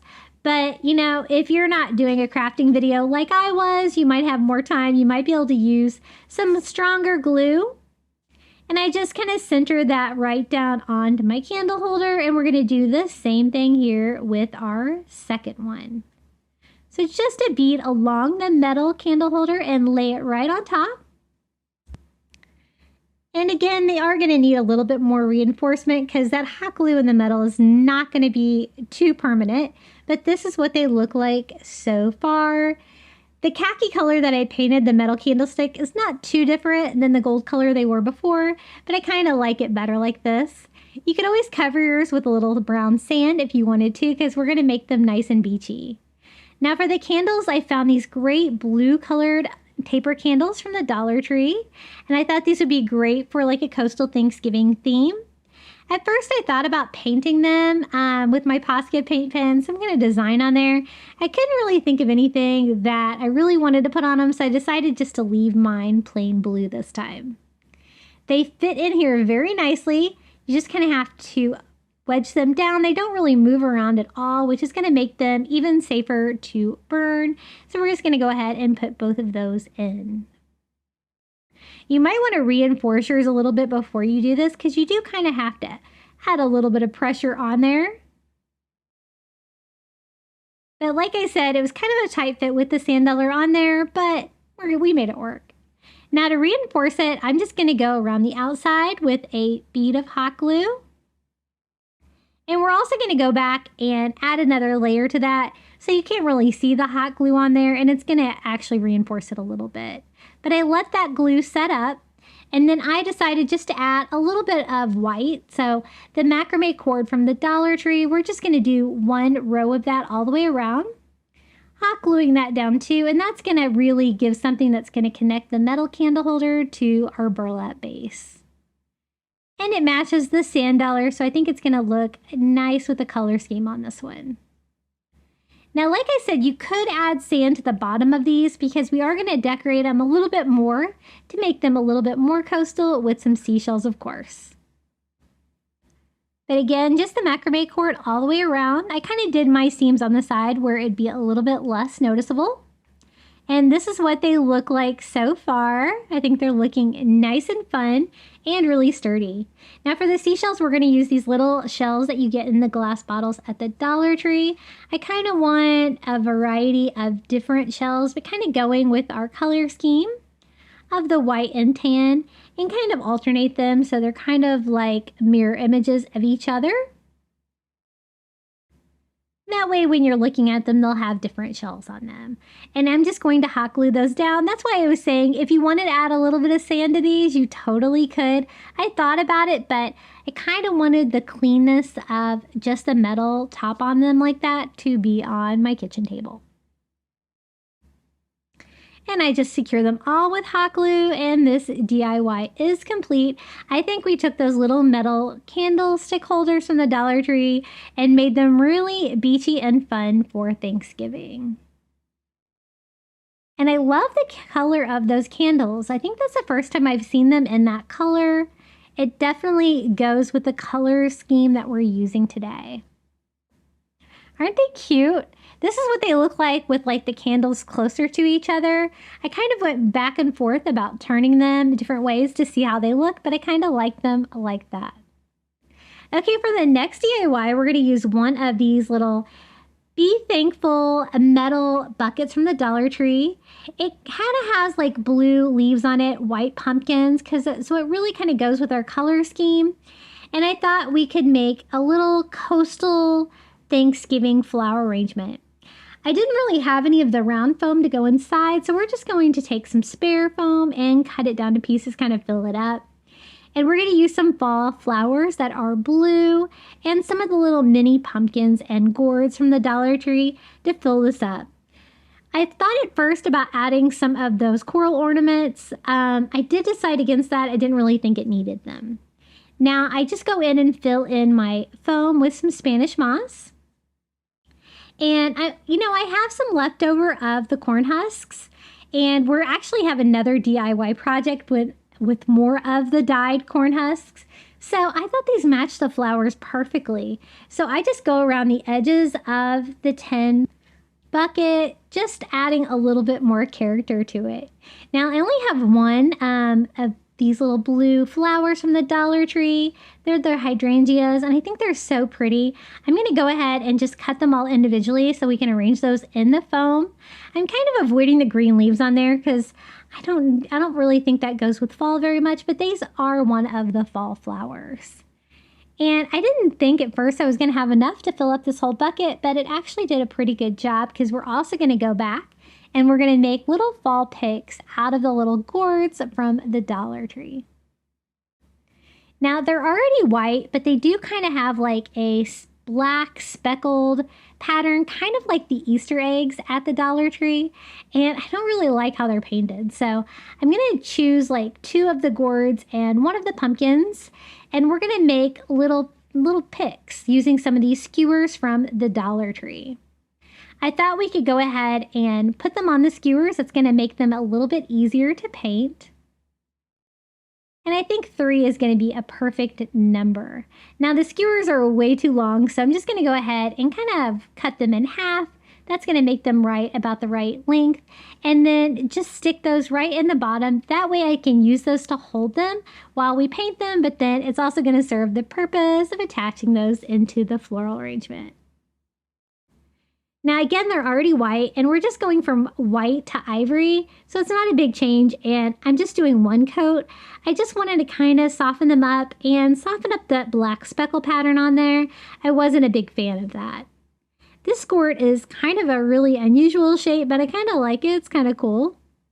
And again, I'm not really adding any coastal things to this. It's all really kind of coastal colors on this, but the colors of these flowers really match the dyed corn husks that we did for these, and I think it's going to look really good together. Again, it's not real big either. If you wanted to use this like on a Thanksgiving tier tray or something like that, I think that would work really well too. But it is large enough just to put on your shelf. I'm just going to put those in there, 1 coming out each side.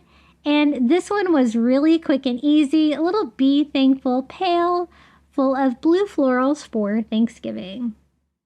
Aren't those flowers really pretty?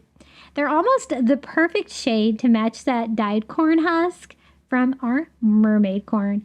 And I love DIYing with those little metal buckets from the Dollar Tree. This one is so pretty with the Be Thankful on there and the white pumpkins.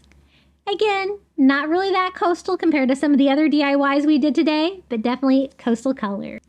Now for our next DIY, we're going to take one of these little wooden turkey signs from the Dollar Tree and we're going to give it a coastal Thanksgiving makeover.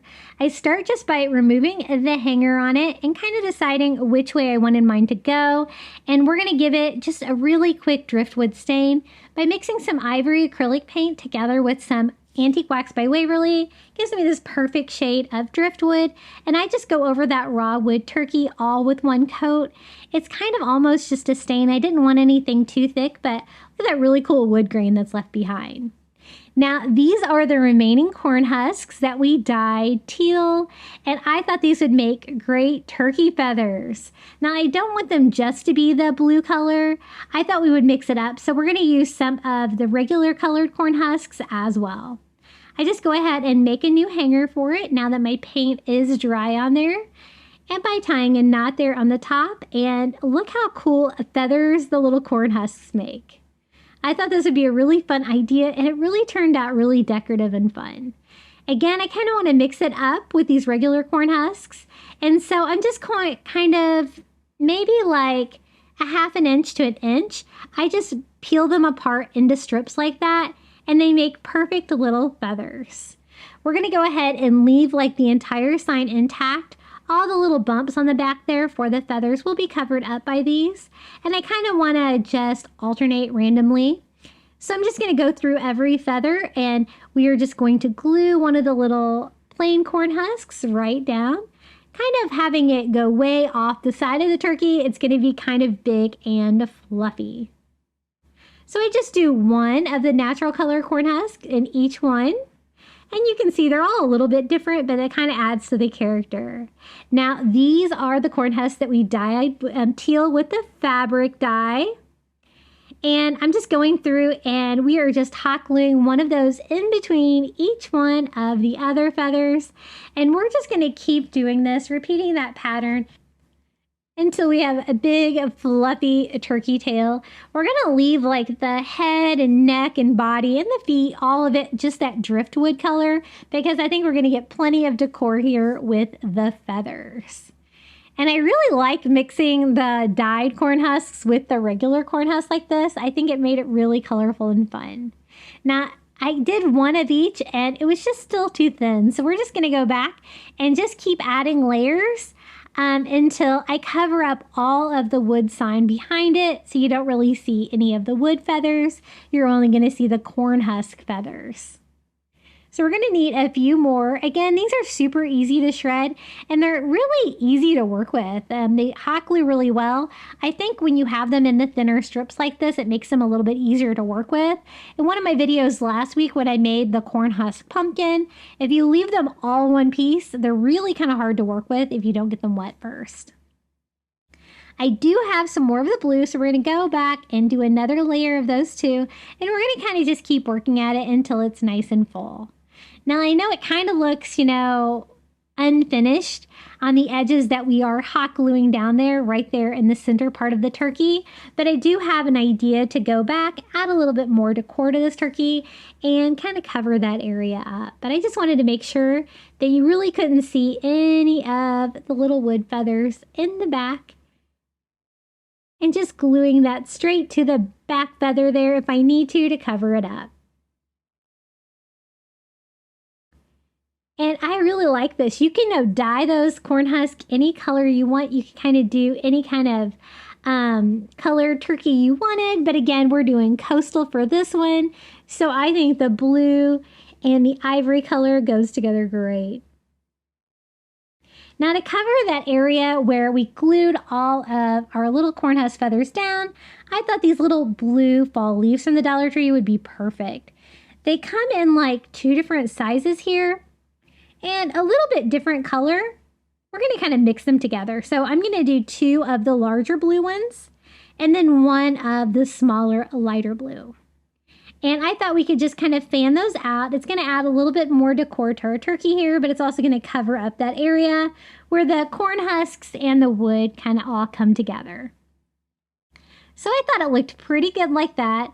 I also thought about attaching a little thankful tag. I wanted to add some kind of sign to it that said thankful, and this is the little leather tag from the Dollar Tree. And so I just kind of cut the leather strap down where it would fit and hot glue that straight down to our little corn husk feathers. And then we can go back in and layer in the little blue fall leaves and glue those right on top. Now I did get this all put together, and then I really didn't like the color of the little brown thankful leaf on there. I thought it kind of took away from all the soft colors on the rest of the turkey. So I do remove that one, but I did have it on here at this point. So here is our last feather. I glued that on, and then I was really thinking I didn't really want to paint the leather leaf because I just wanted a little thankful sign, but I really didn't like that dark color. What do you guys think? With or without the little leather leaf? You'll have to let me know in the comments below. I decided without, so I'm just going to go ahead and snip that, pull that out, and I went in with a paint pen and just drew a quick little eye on our turkey as well, and I think he's perfect and ready to go. Look how beautiful he looks with those bright teal colors. This is a lot of fun, and I think this would make anyone smile on Thanksgiving. Now, if you wanted to do this and make it a stand-up sign, it's pretty easy to convert these signs to stand-up. Or if you wanted to add it to a wood round, it would look really pretty too. But I just kind of left mine all on its own, and I love how it turned out. Now for the next DIY, quick and easy. I have one of these little teal glass bottles from the Shore Living line at Dollar Tree. It's already got a white starfish tied to it. Perfect. And I thought I could combine it with some of this new Pampas grass from the Dollar Tree. I think these kind of look a little bit like turkey feathers, and I didn't really have any turkey feathers or anything similar, so I thought we could kind of get the same effect with this Pampas grass and just kind of fan it out in that little teal vase. I don't have to do anything to the vase. The colors are perfect for all the DIYs we've been doing today. For the Pampas grass, I just kind of fan it out a little bit. I'm only going to use 2, but I think that's going to be plenty to kind of make it look like turkey feathers.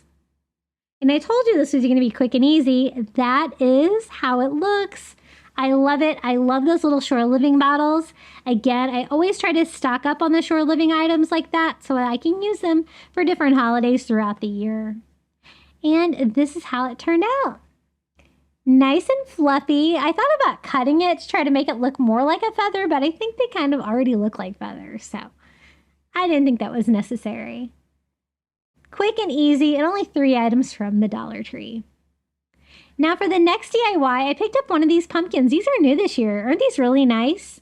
They're nice and chunky. They definitely stand up on their own because they are nice and heavy. I'm just going to remove the bow, the leaf, and flip mine over. I decided it would probably be easier to remake the back of mine than try to cover up the front and worry about the sign and stuff on there that I have to pop off. So I'll just make this a 2-sided sign. All I had to do was remove that sticky sticker on the back, and then it's ready to paint. Now, I didn't really have any paint in the color of teal, so we're going to kind of mix it by mixing some turquoise and just some like lake blue color. And the sides are already that color, so it's going to be really easy DIY. I'm just going to go over the whole thing, the stem and the pumpkin with that teal color, and I'm going to do a couple of coats because it's kind of hard to cover the back of those Dollar Tree signs like that. It's kind of that MDF material. It's a little bit harder to paint, but I probably should have made sure that I got it a little bit more dry than I did because I'm going to use that self-adhesive stencil, and they're a little bit stickier than I remember. But I did do 2 coats, and I did dry it with my heat gun. And this little one is so cute. I've used this a couple times in other fall DIYs. I love this print. It's kind of like a wallpaper of fall image, and it's just a giant sticker. It's a little bit larger than the pumpkin, so I think it's going to work perfectly. I'm just going to kind of line it up here with the bottom kind of having it slightly cut off on the sides. And it covers everything except for the stem of the pumpkin, so I think that's going to be perfect. Now for the pattern, I just use a Dollar Tree stencil dauber and some ivory paint. I'm just going to go over it with 1 coat.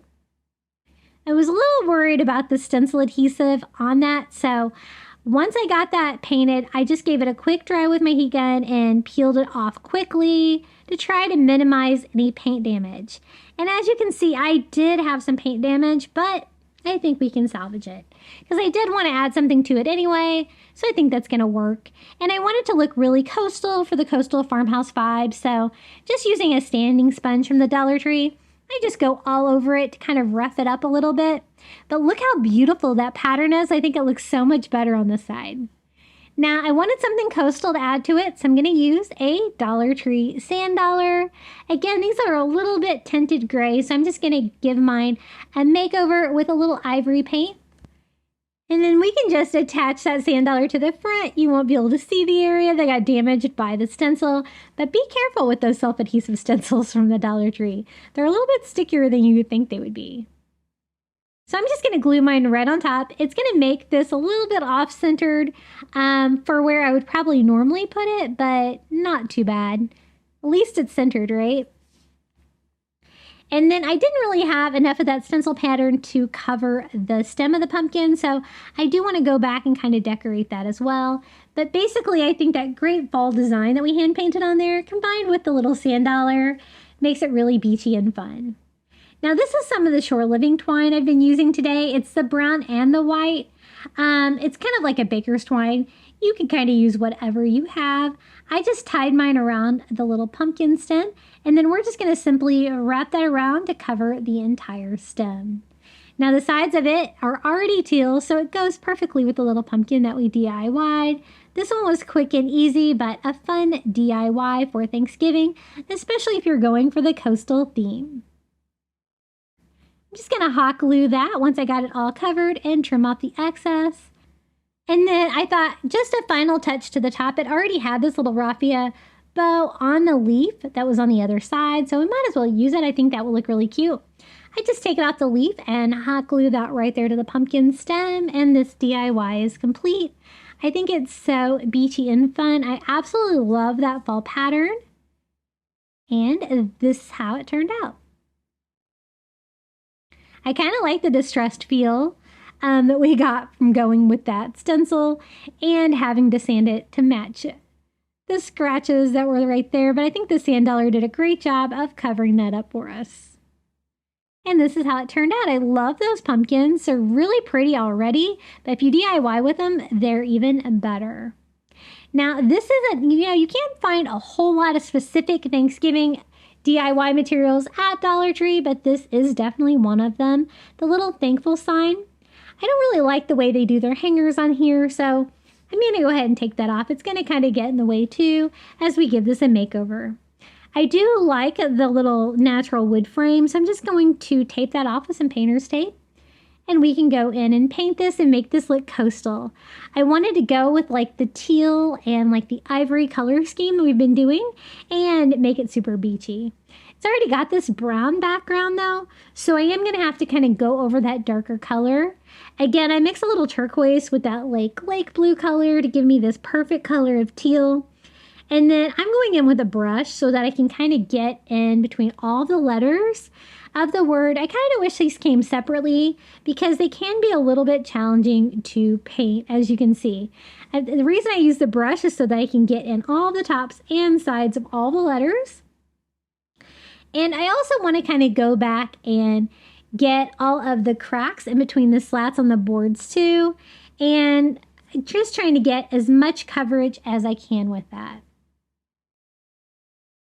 I did go in with a second coat just to make sure that I got all of the brown areas here that were kind of still obvious. And then we'll go in and we'll paint the thankful word a different color, but for now it just kind of has to be blue just because that's how these signs kind of work. It's really hard to paint these really cleanly. Usually I go with a coastal farmhouse vibe, so I'm going to distress it anyway, so that does kind of hide some of your errors. I do go in with a tiny brush here though, just because the paint does kind of pull on the sides of the letters to make sure that everything's covered and we're not going to have any little piles of paint anywhere we don't want it. And I was able to get all of the grooves filled in as well. We can go ahead and remove the painter's tape and clean up any Wasn't too bad with the bleeding on that. And I really love that color on that sign. I think it's so pretty. Now for the thankful part, I want to paint that ivory. It's really going to pop against that beachy teal sign. To do that, I'm going to use just a makeup sponge from the Dollar Tree and some ivory paint. Just trying to be as careful as I can. It's inevitable that you're going to kind of get some on the sign below, but I kind of just take it one section at a time and try not to push down too much with that. This is the easiest way I have found to paint these signs. If you guys have any secrets about how you paint them, be sure to let a girl know in the comments below. I always love your all's tips. I just kind of went in with a baby wipe, tried to clean up any that went anywhere it wasn't supposed to, and then went in with another coat to make sure it was nice and bright. Now I think it's already really beachy with these beautiful colors, but we're going to add some seashells to it and make it extra coastal for Thanksgiving. But I did have lots of touching up to do. Now for the hanger, I am taking some of that twine that we were using earlier, stringing it in from the back, just tying knots on the front, and then we can go ahead and attach seashells. Again, we're going to be using the tiny little seashells from Dollar Tree. These are the ones that come in the glass bottles. I kind of want a variety of them and scatter them all over. These little tiny starfish that I use, I get these on Amazon, and I have those linked in my Amazon shop below. I love them. They go great with these little mini shells.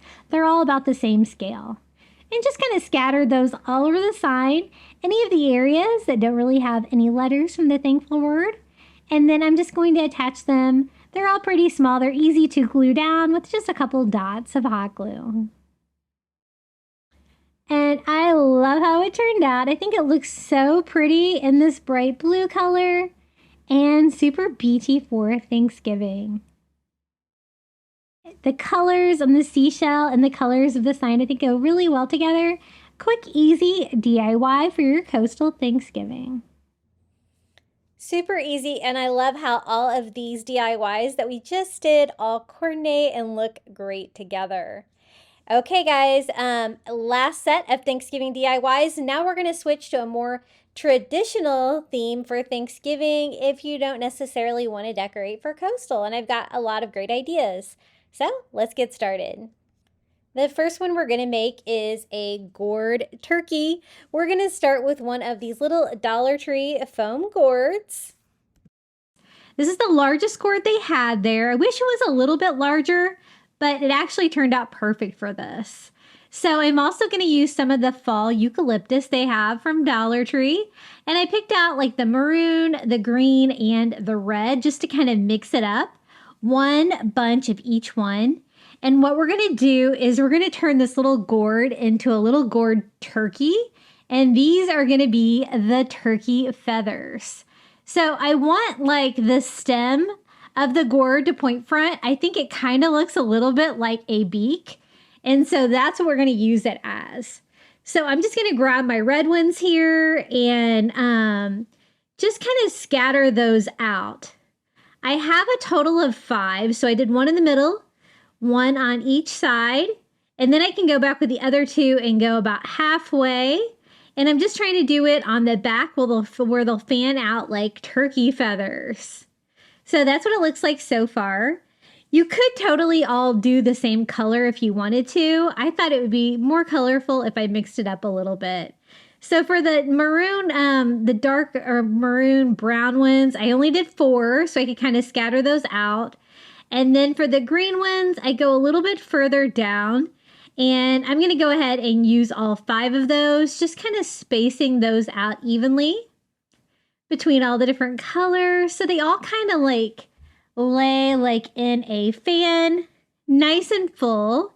And you can do this with any like greenery.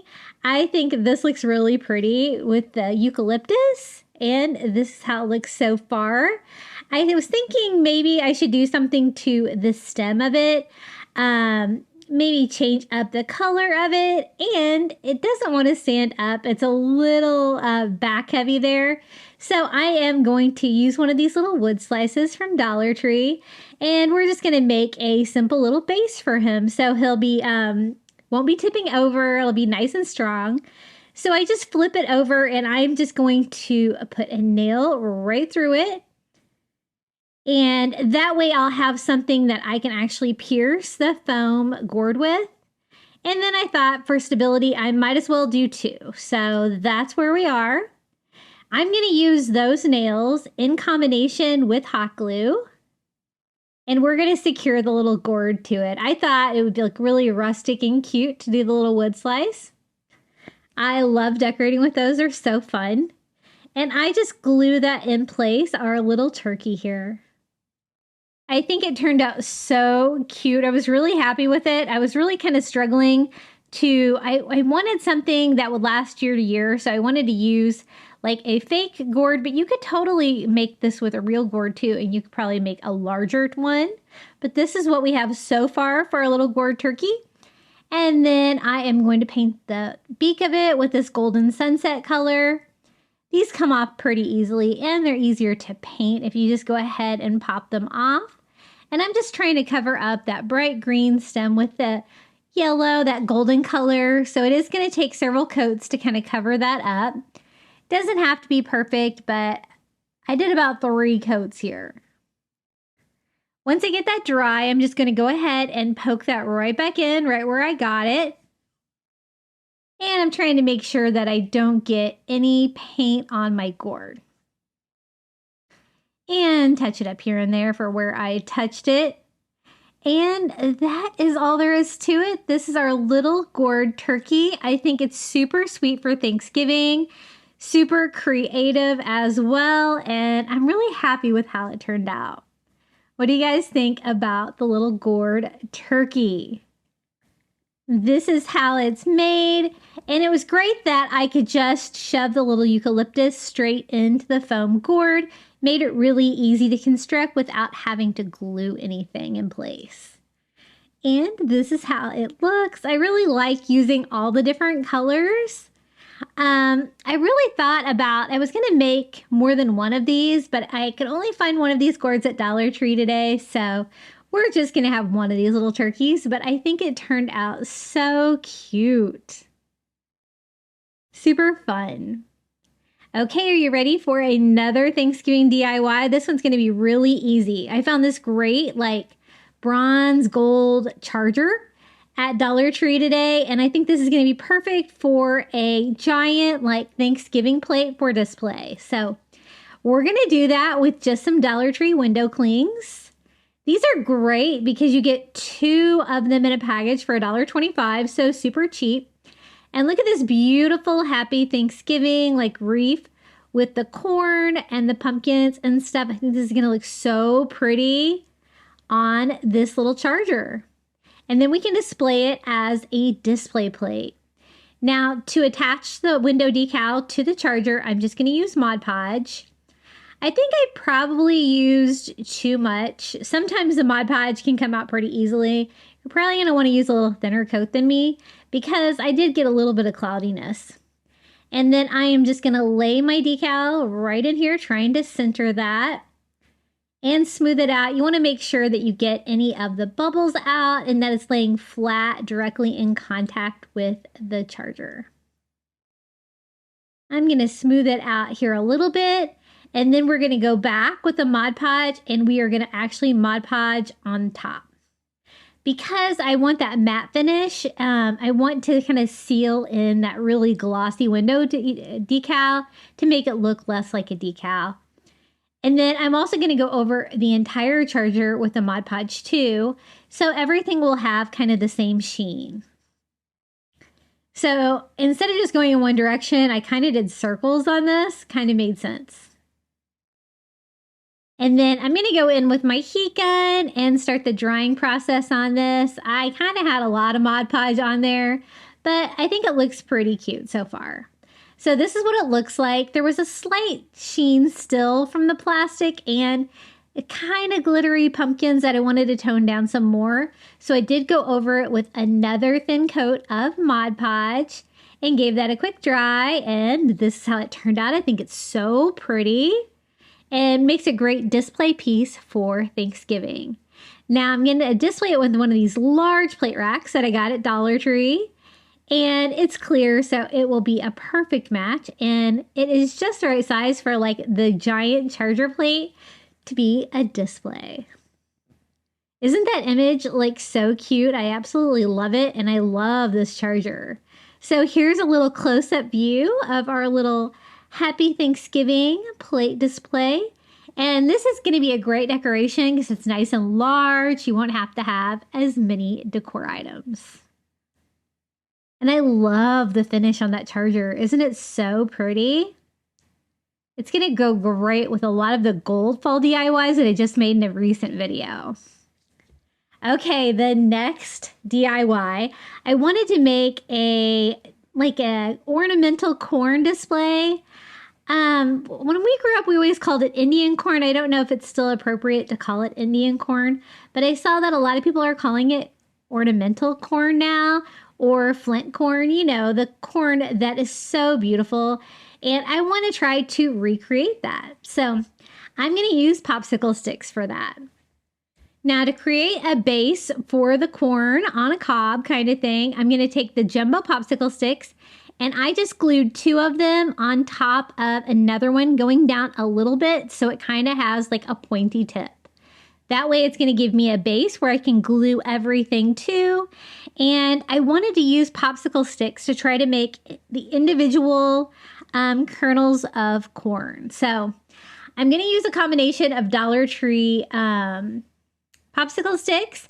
I found the colored ones, which I picked out all the orange, red, and yellow ones. Then I'm going to take some plain ones and stain them with some antique wax by Waverly. So we will have some brown ones. And then for the rest of them, we're just going to use like the natural wood. And I think this is going to give me a lot of colors that you can find in the ornamental corn. And we can just cut off the tips of these and it's going to give us a nice rounded corn kernel that we can use to kind of overlap to go up the corn. Now I picked up some corn husk at the grocery store. And so I'm going to actually wrap that in corn husk. And this turned out so fun. I did find that my little miter scissors here are a little bit easier to cut the popsicle sticks, so I did switch to those. And I'm making them like a little over 1 inch long. I'm not really measuring them, but I want to make enough yellow, enough orange, enough red. I'm probably going to have more of the natural color than any of the special colors. That way I can kind of alternate all of the corn kernels. So I just went ahead and just cut them all down in advance, kind of sorting out the colors. And then I got more efficient. I realized I could cut like 2 of them at a time with my miter scissors. If you don't have any of the miter scissors, they are great. I do have those linked in my Amazon shop below. I love them for stuff like this.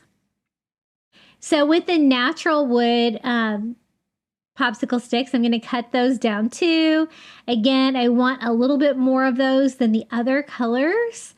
But you know, I have those colored popsicle sticks from Dollar Tree and I never use them. So this was a great use for them. They're very colorful and then I won't have to paint the red, yellow, and orange ones. So let's start building our ear of corn. We're going to start at the bottom of the ear and we're just going to start gluing these on. So one by one, I am making like the arch tip of them pointing down to represent a little corn kernel. And I'm just going to do a very random pattern, changing up colors. I'm going to want like maybe a couple of colors in each row. But I'm not afraid to put like a couple like natural ones together like that, kind of mix it up. And I made the bottom slightly smaller. I did 5 on the bottom and then I did 6 on the second row. And then we're just going to kind of continue this. I'm kind of staggering them a little bit. I don't want anything to line up just perfect. I just want it to look really random. And I also want the color and the pattern to look really random too. just like you would see on the ornamental corn. And I'm just going to continue that all the way up. This was pretty easy to do, pretty fun too. I got this idea to make this corn on the cob from a blog, and I'll try to find that. I think I have that open in my browser, and I'll post a link to that. They did theirs with the dollhouse shingles, and they just did yellow corn, so you could totally do it with just yellow corn too. But I thought I would make a very colorful version, and I thought I could recreate it with items from the Dollar Tree. So that's what we're doing with the popsicle sticks, and they actually worked out really well. And as you can see, I'm just kind of continuing that pattern. Sometimes I can go a little off the side of the popsicle stick as long as I still have something to glue it to. And I'm also gluing it to the popsicle stick underneath of it. And we're just going to continue that all the way up to the tip. The reason I made that one on the bottom a little bit taller is so that it will have like a pointed end, kind of like a corn on the cob. I decided I need a few more natural ones, so we went ahead and cut some more down. And then we're going to keep this pattern going all the way up. And I'm just trying to like kind of feel what I can fit when I get up here.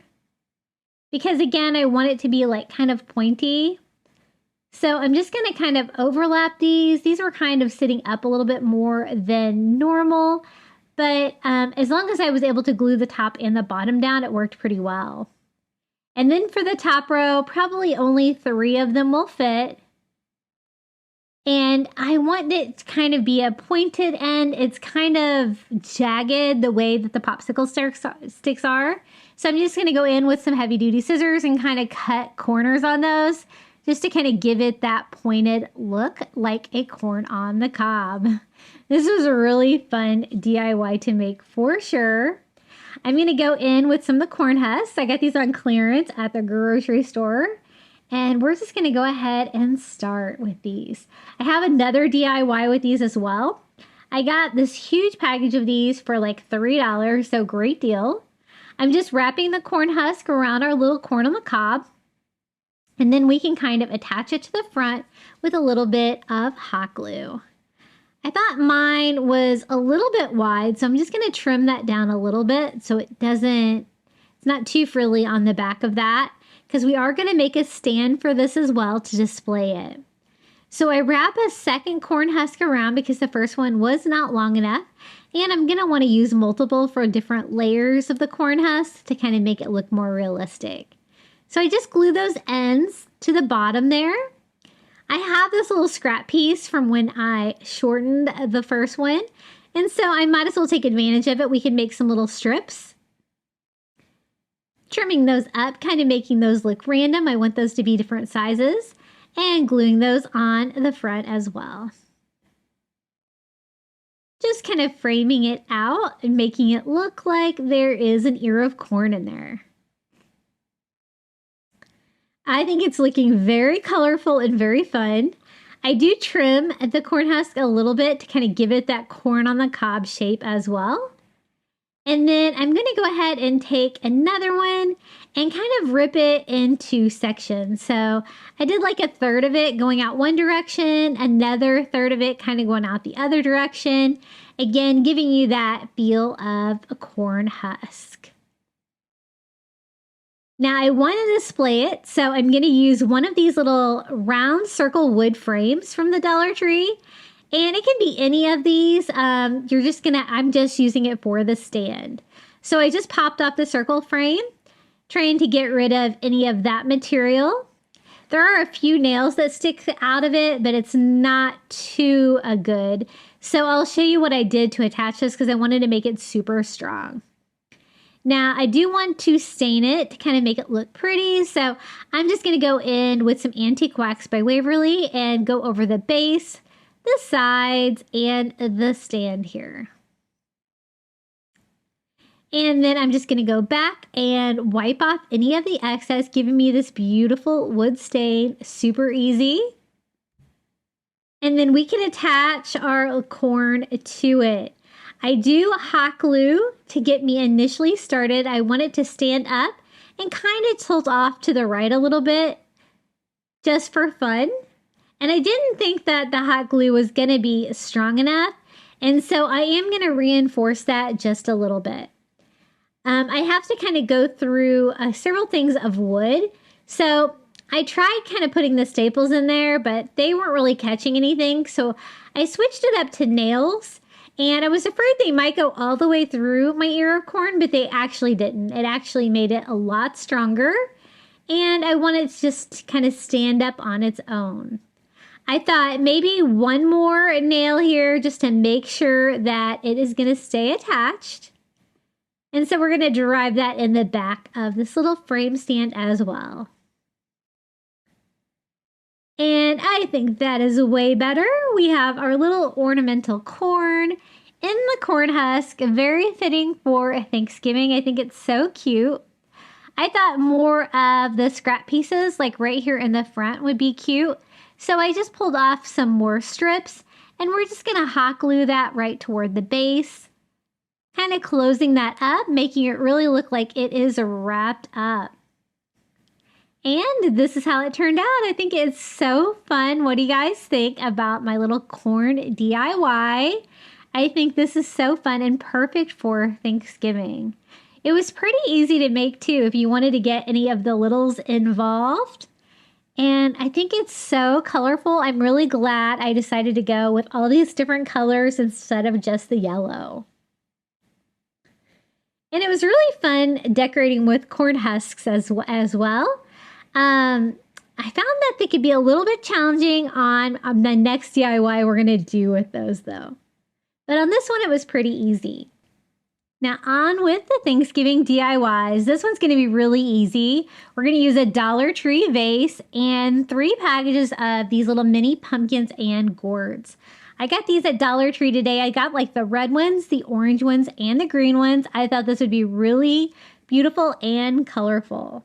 Now to decorate the vase and make it not look so plain, I'm going to use a little burlap ribbon and one of the little leather Thankful pumpkins from Dollar Tree.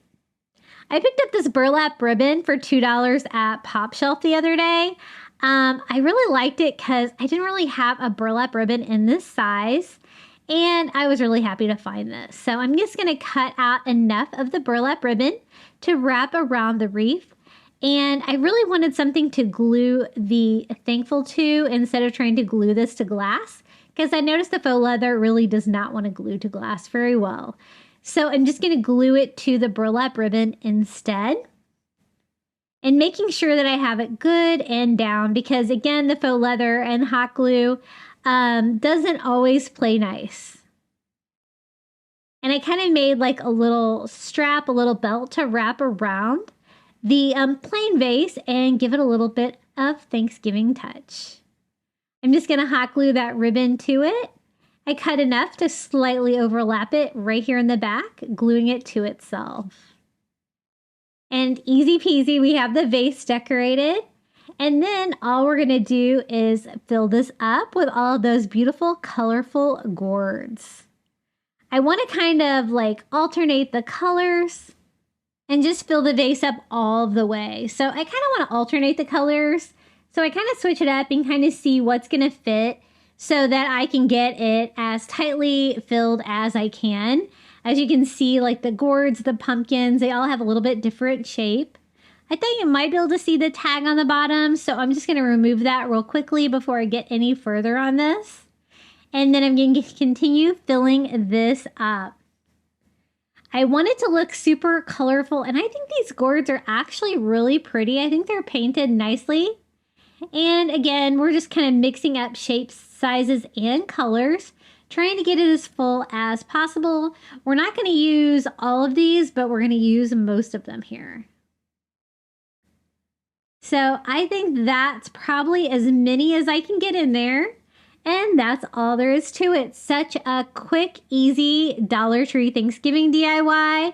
You could sit this anywhere in your kitchen, in your living space, and it's going to bring a little dose of Thanksgiving decor. And you could leave this up all fall if you want it. I think it's going to be really pretty for Thanksgiving. I love that it says thankful. Those little leather tags are so cute. And this is how it looks. I think it's really colorful and fun. And it could not be any easier. Okay, the next DIY, check out these acorns and thankful sign that I found at Dollar Tree the other day. Never seen these before. I think they're so pretty. They're strung up on a little jute twine. And then I'm going to combine it with a little mini tobacco basket. I got this for $3 at Pop Shelf as well. It's the first time I've been to that store. I found one in the next town over and I was a big fan of it. For $3, I think this is super cute, right? So I do want it to hang on the wall. And so I'm going to just make a quick little hanger with some twine and loop it and tie a knot. And we can just attach that to the back of the little tobacco basket.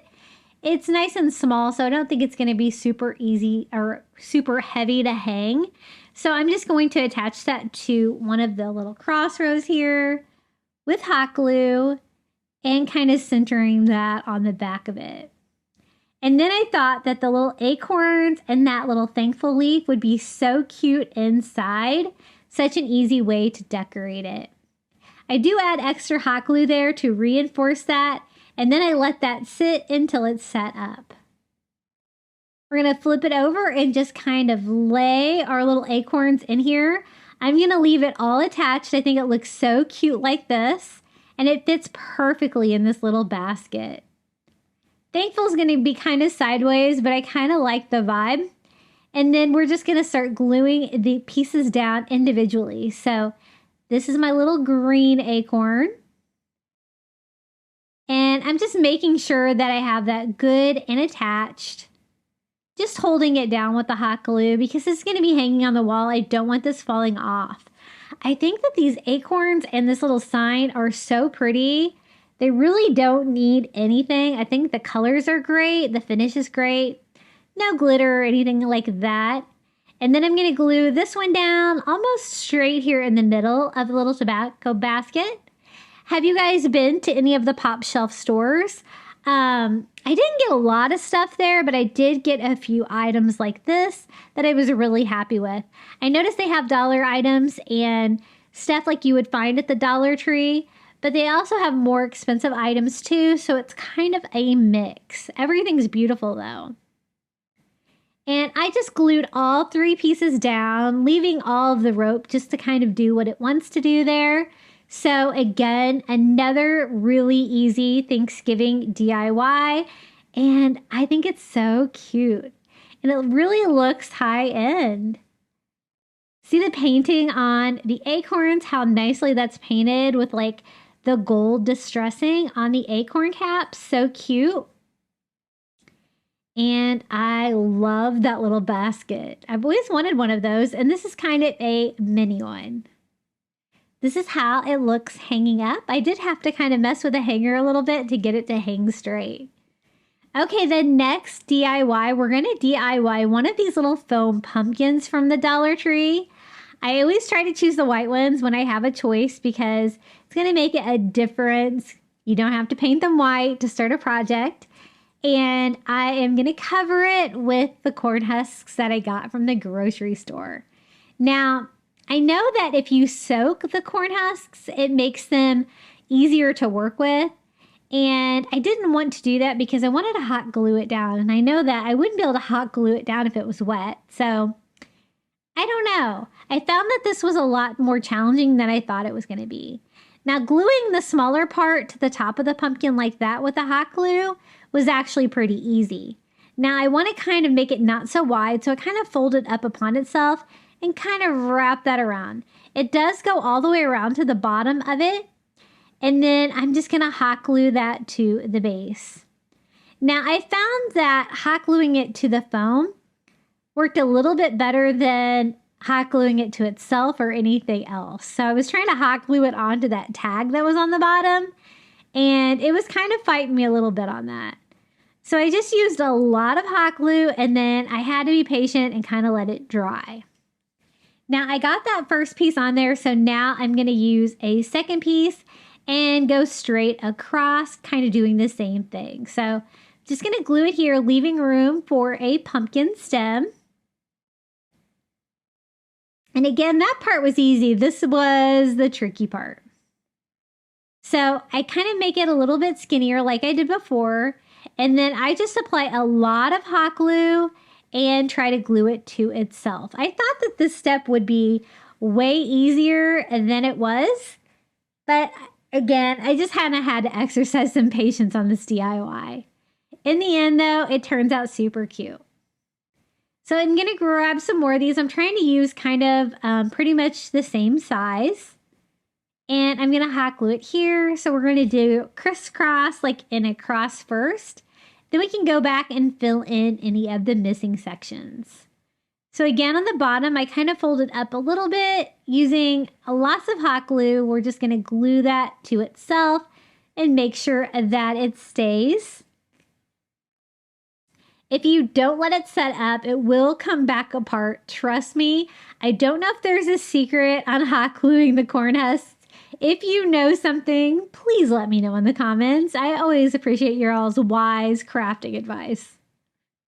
So I went straight across on that one and did the same thing.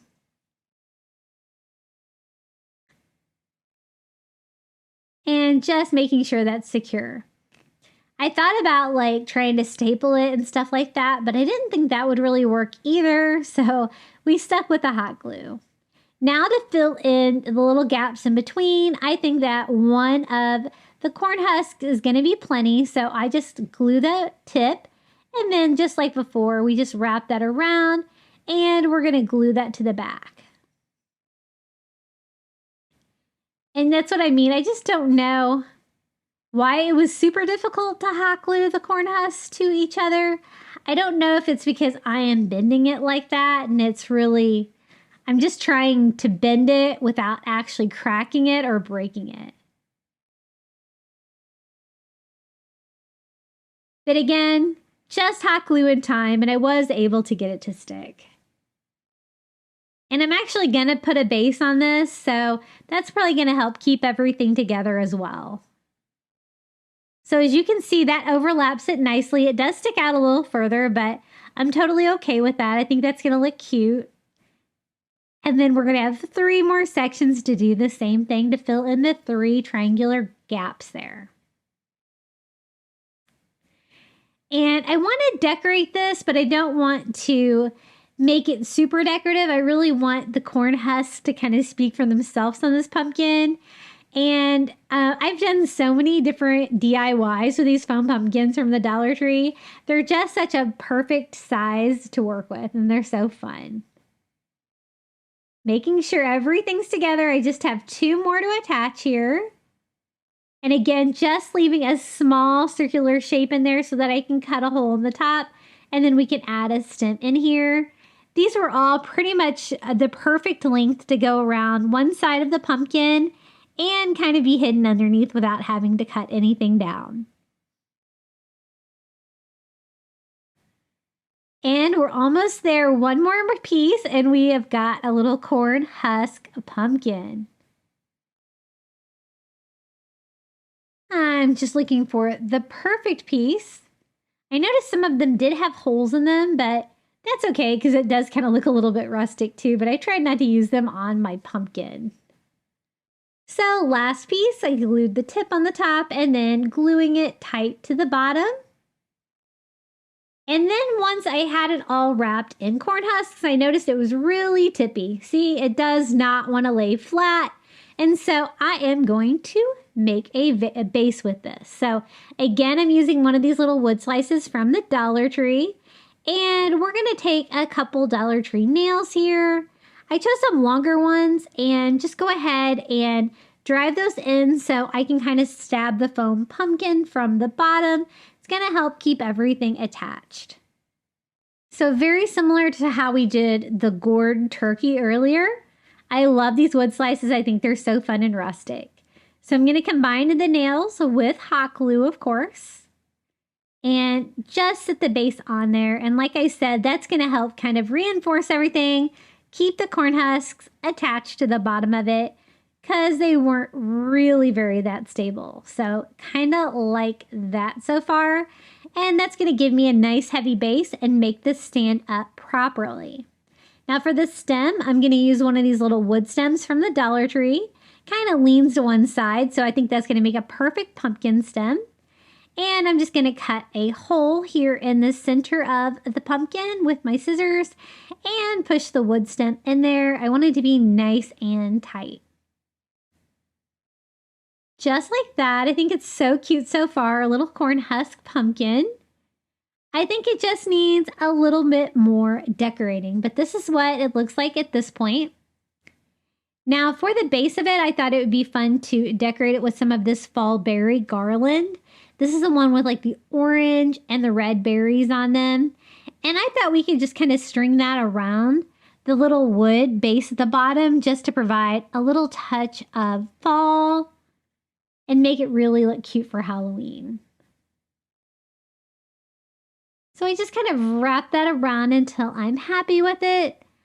I just want kind of like just a very small wreath down there, just enough to provide a little bit of decoration. So I'm trying to decide how much I want. I think that's going to be plenty. And I found a part that I could just untwist it, and I didn't even have to cut it. So kind of haphazardly, just kind of laying on the wood slice, but I think that looks really cute like that. Now to decorate the pumpkin stem, I thought this little orange felt blessed pumpkin from this little mini wood bead wreath from the Dollar Tree would be perfect. So I'm just going to borrow this and get some more twine so that we can tie this onto our pumpkin stem ourselves. I use this, and I also use a little burlap bow that is on that as well, and just leaving the orange wood bead wreath for a later DIY. I just tied the twine around the little pumpkin stem like that, trimming it up a little bit. It's so cute. I thought I had this bow, I might as well use it, so I just popped that off the wood wreath, and then we can just attach it here to decorate the top of our pumpkin. I was trying to decide which side I wanted it on, and I kind of like it a little bit better here on the front where you can see it. So we're just going to hot glue that in place right there on the pumpkin stem. And I really think that is all that you need. I thought about using the wood bead wreath there for the base instead of the wood slice, but I think the wood slice is probably a little bit more stable. And this is how it turned out, our little corn husk pumpkin. It was more work than I thought it was going to be, but I think it turned out really unique and cool. So here it is. And you know, if you're decorating with corn husks, you can always dye them as well with just regular dye. That would be a fun thing to do as well. But it was trying to stick with traditional colors like this straw color, orange, reds, and browns today. So I think this is going to fit in nicely.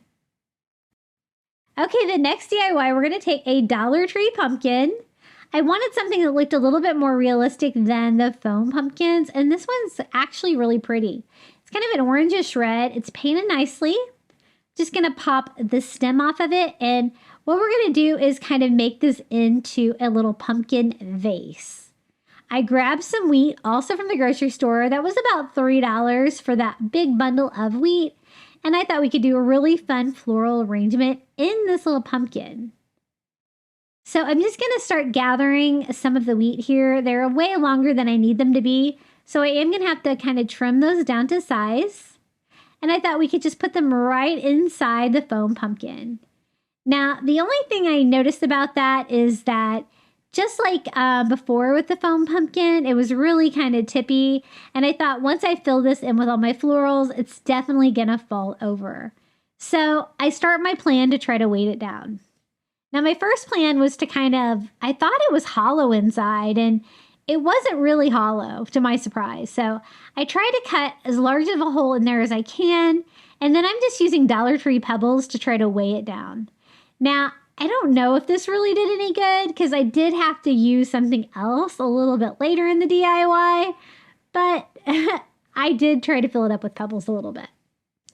Now, I'm going to go ahead and start gathering my wheat again. I'm basically cutting off about half of the stem, And I want to use a combination of like that real wheat, some fall flowers, and some cat's tails from Dollar Tree to make a really beautiful floral display. So I'm just starting to do all the wheat first. As you can see, it still kind of wants to fall over, which is why I did have to weigh it down some more. I'm always looking for ways to weigh stuff down like this because I don't want a project to be something that's going to be falling over all the time. So kind of piece by piece, trying to fill that out. I think that's pretty good. And these are the little cat's tails that I got at the Dollar Tree. These are brown. I think the colors are going to be perfect. I don't really want any of the greenery on there. I think it's a little too green for what I'm doing. So I'm just going to take the cattail itself, and I'm actually going to stab that down into the foam by making a little hole with its wire. Now I have a total of 5 of these, and we're going to go ahead and use all of them. As you can see, I'm just kind of alternating these out, kind of on a row underneath of where the wheat is, because the wheat is all in the center of the pumpkin. And then I want the last piece to be longer, so I try to get as much of the wire as I can with that, so I can put that right in the middle and it'll be nice and tall, standing above everything else. Now to cover up the base and to clean it up and also add more decor, we're also going to add some of those fall flowers. But first I thought maybe a few more pieces of wheat. And I just wanted to look nice and full and even, just kind of spreading those out a little bit as well. And then the flowers are going to kind of fill in where I kind of stabbed the pumpkin with the cattails and clean everything up. These are the only fall flowers that I have. They are marigolds. I think that the color on these are perfect. And they have little stems on them if you take them off carefully. And you can just attach them to the pumpkin by pushing that stem right into the foam. You don't even have to use hot glue or anything. So I'm going to do a total of 3. I think that's going to be plenty to fill that all in. And I think this turned out so pretty. If you had a larger pumpkin, you could always do this on a bigger scale. And then I decided to switch some of the bigger Dollar Tree rocks, and I just poked a hole in the bottom and shoved one of those in to weigh down the bottom of the pumpkin, and that really helped. That worked way better than my first method. And this is how it turned out. Our little fall floral arrangement in a Dollar Tree pumpkin. I think this is so sweet. You could use this as a centerpiece if you wanted. It'd be really pretty if you did that, if you did it maybe on a little bit larger scale, but this would totally work as well. And it's the first time I've ever DIY'd with like actual wheat, but I think it turned out really pretty. What do you guys think? So you can totally use a combination of real and faux flowers in an arrangement like this, and it can turn out great. And I think the colors really work really nicely together too. Now the next Thanksgiving DIY, I'm going to use one of these little milk jugs that I found at Dollar Tree. I think it's so cute. And we're going to fill it up with some more of that wheat that I got from the grocery store. That we could do a very simple arrangement in this, but I was thinking about it. Do I really want my little milk jug to be clear, or do I want it to be colored for Thanksgiving? And I decided I wanted to be colored for Thanksgiving. Now I totally didn't have the color that I wanted, but I'll show you how I got to it. So I mixed water with pumpkin orange, fire red, and my goal here is to make a watered down acrylic that I can use on the inside of my milk jug to kind of paint it from inside. Adding a little bit more orange and red, and then a little bit of brown to darken it up a little bit, because I wanted like this orange red color, but kind of a dark version of it. And it turned out exactly how I wanted. I think I mixed up way too much paint though, I always do. And once I get it all stirred up, I'm just gonna pour that in the vase. I poured a little bit in there, probably too much. And then I'm just going to kind of swirl that around like this till I coat the inside of my vase with that beautiful red color. Gonna dump out any excess on my paper towels. You might want to sit this on some newspaper or something like that until it dries. Now I did leave the paint like along the top part of it because it kind of needed it just along the edges right there. But I made sure I didn't have any paint on the outside of the bottle. So I'm just going to clean that up with a baby wipe. So it's nice and shiny on the outside. This is my favorite way to paint one of these little clear bottles from the Dollar Tree. Look how pretty this is now. I hurried mine along with my heat gun because I needed mine to get dry a little faster. And then we're going to take this wheat. Again, it's probably too long for the smaller vase. And so we're going to trim it down too. I cut off about half of it. And just start arranging this in our little red milk bottle.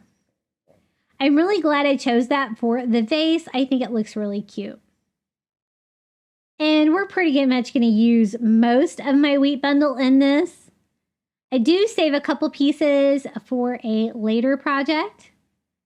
You'll see here in just a minute. I really hope that you're enjoying these Thanksgiving DIYs. I stayed up all night making these and editing these videos because I really wanted to get this video out to you guys. I've been trying to do a video every other day. If you haven't noticed, tons of content here on my channel, trying to make this a full-time job. And I love how this turned out. I think the wheat is so pretty for Thanksgiving. And the simplicity of this little milk jug. And I think the color is perfect. What do you guys think about this DIY? I love the little milk jug. I'll have to look for more of those in the future. I love it, and I think the colors are perfect. Okay, the next DIY, we're going to use one of these wood round signs from the fall section at Dollar Tree. This one has like a bump out pumpkin on it and 2 etched pumpkins on it. But plenty of room for decorating, so I thought it would be a great use for some of the fall stencils from Dollar Tree. So I am just going to stain the entire wood round with some antique wax by Waverly. I did have to switch to a brush to kind of get in all of the back areas of the little pumpkin design and make sure I get all of the unfinished wood stained. And I love that it brings out like the wood grain and this beautiful wood round. It really gives it a lot of character. And we're just going to do a really fun Thanksgiving hand-painted sign with this. But I think that the stain sign is going to give us a great start. I wipe off any of the excess with a baby wipe. I don't want it to be too dark because I still want to see the pumpkin etchings through. And I can use this for a guide to paint them. I thought the easiest way to paint these would be to use paint pens, and so I'm going to use my red Posca paint pens. I love these things. Sometimes I get these on Amazon, but I think I got this multicolor set at Target. They're a little bit pricier than some paint pens, but man, they work incredible. I'll have to make sure that these are linked in my Amazon shop too, in case you're interested in them. I love them. Because look how easily they painted over the stain. I use these to paint candles, all kinds of fun things.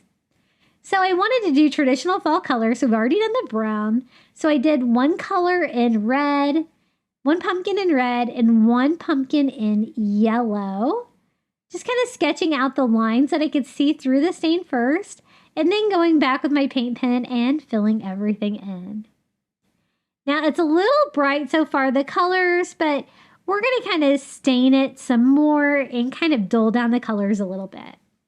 Now for the pumpkin in between, I'm just using pumpkin color, so an orange acrylic, and I'm just being careful and using a tiny brush because I don't want to get any paint on the pumpkin behind it. I just want to get like the pumpkin frame here, if you will.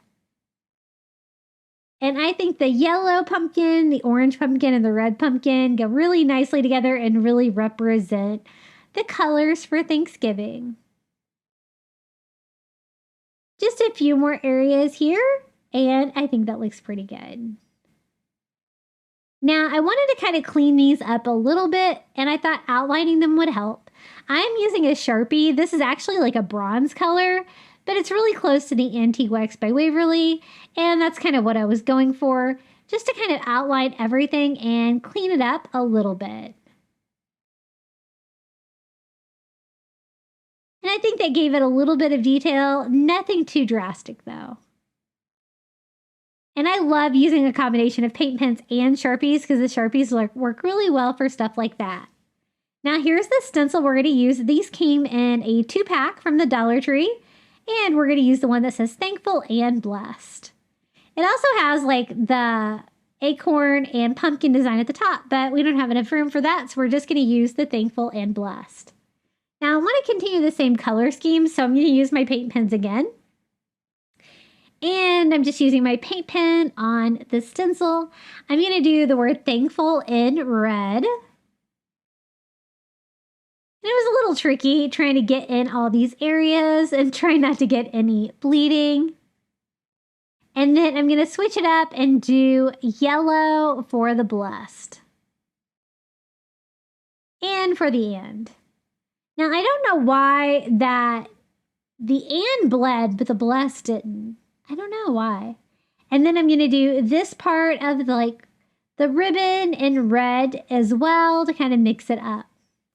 And this is what it looks like so far. I'm going to kind of clean up the end because, again, I said I had a little bit of bleeding on that one.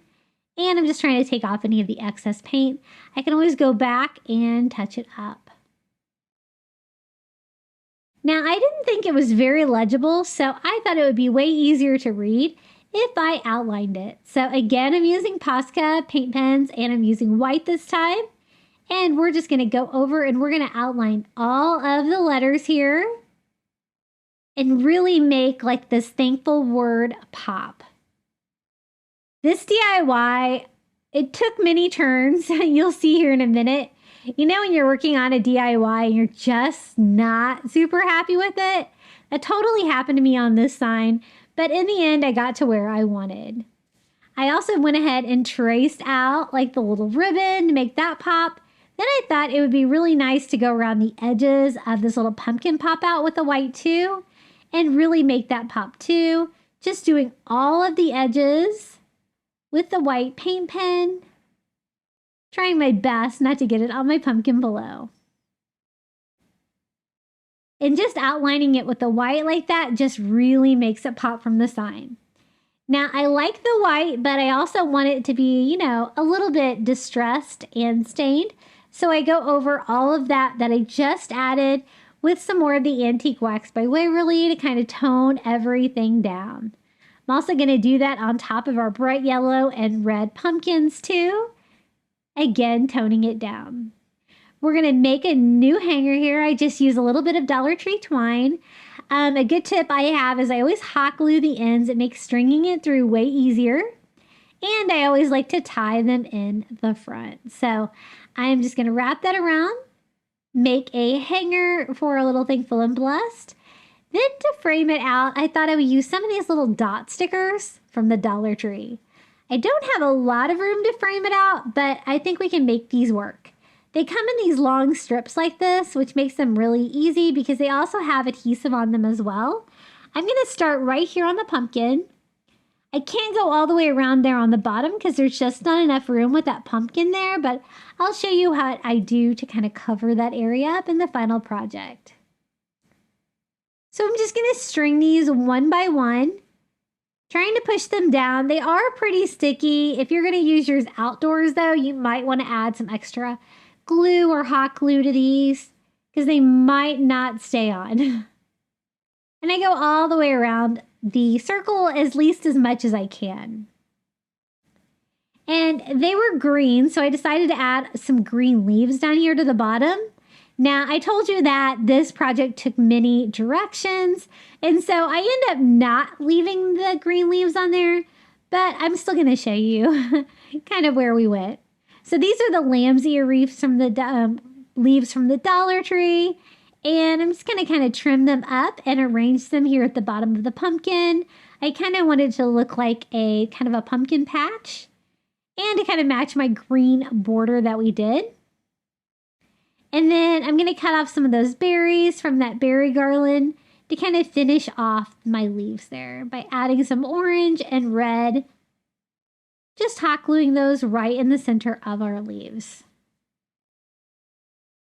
So I always like to show you the whole project, so you know when I actually change my mind on stuff too, and you can see what goes wrong and what goes right. One thing I didn't like was the yellow. I thought this was really hard to read, so I just updated the word blessed with my white paint pen, and then I went back and distressed them over so lightly with the Antique Wax by Waverly to kind of make it blend in with everything else. That's when I realized I wasn't really digging the green on this project. I really kind of wanted to stick to more Thanksgiving Day colors. And so I went ahead and just popped those off with a little heat. And then I thought we could use some more of that wheat that I got at the grocery store to finish off the bottom. And I think that's going to look really natural. I picked 2 smaller ones and 2 larger ones. And we can kind of make it kind of overlap the bottom of the pumpkin and kind of come up like this.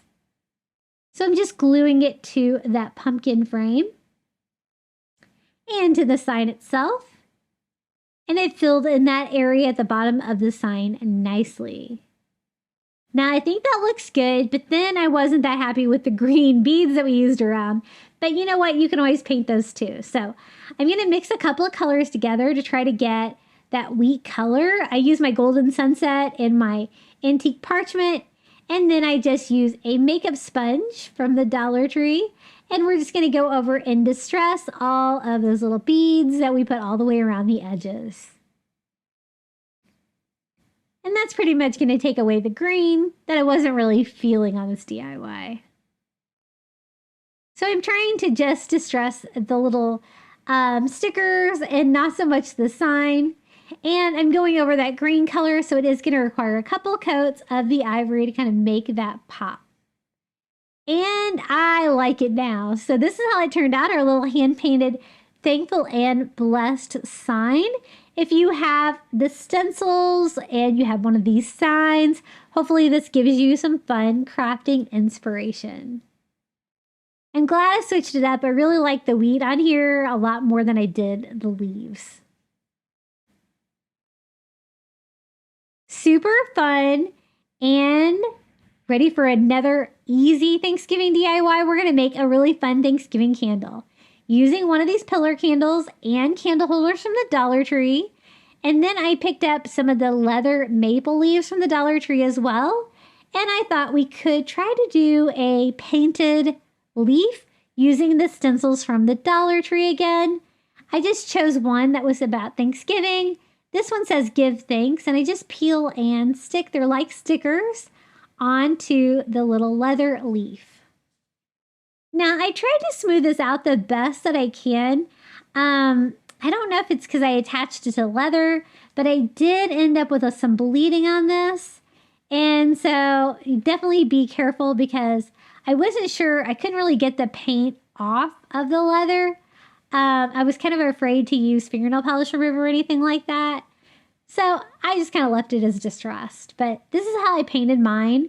I just taped it off with painter's tape and then used a makeup sponge from the Dollar Tree to go over it with that antique parchment ivory color. Gave it a quick dry and then went over it one more time to make it nice and bold. That's when I realized I had a little bleeding from my packing tape. And I really couldn't get that off, but we're going to make it work anyway. So I'm going to peel my stencil off carefully here. And as you can see, maybe I used too much paint because I did definitely have bleeding. But I thought we can probably clean this up. So I go in with a baby wipe, and first I just kind of start concentrating on the areas that bled, trying to get off any imperfections here. But then I decided to keep rubbing it because I kind of like the texture of the leather coming through the paint. It gives it like a bumpy texture, and I think that looks really cool. So I kept kind of cleaning mine off until Give Thanks was still on there, but it was heavily distressed. Now for the candle holder, we're just going to use some Dollar Tree burlap ribbon. This is the perfect size for that candle holder. And cut off a piece that's going to wrap all the way around the little candle. I love candles for fall. They're one of my very favorite things to craft. So So again, I want to attach the faux leather to the burlap instead of to the glass. So I'm just going to do hot glue on the stems and on the leaf tips. Again, I want to make sure that that's all glued down because it's going to be wrapping around like the circular shape of the wreath, and I don't want this popping off. So I make sure all of my tips are super secure, and then we can just wrap this around our little candle holder. I love this candle holder size. I think it's perfect. And glue the burlap to the back, overlapping it so slightly and gluing that to itself. So it's just another fun thing that you can paint with the little stencils from the Dollar Tree, and I think it's really unique and fun with our little Give Thanks leather leaf. And then we're just going to pop in one of these vanilla scented candles from Dollar Tree, and we have a little Give Thanks. Again, as you can see, I did have that bleeding on there. I don't know. Do you think it would be okay to use fingernail polish remover on that leather? I was afraid it might destroy the finish on there because I would like to clean it up a little bit, but I guess I can always say that I was going for a distressed look on there. But it says Give Thanks, and I think it's super cute for Thanksgiving. Thank you so much for making it all the way to the final reveal. I'm going to show you all 25 of the Thanksgiving DIYs we made today. Be sure to hit that like button if you enjoyed today's video, and be sure to comment below your favorite Thanksgiving DIY. And if you haven't subscribed, I'd really appreciate it. We're trying to get to 30,000 subscribers. Enjoy!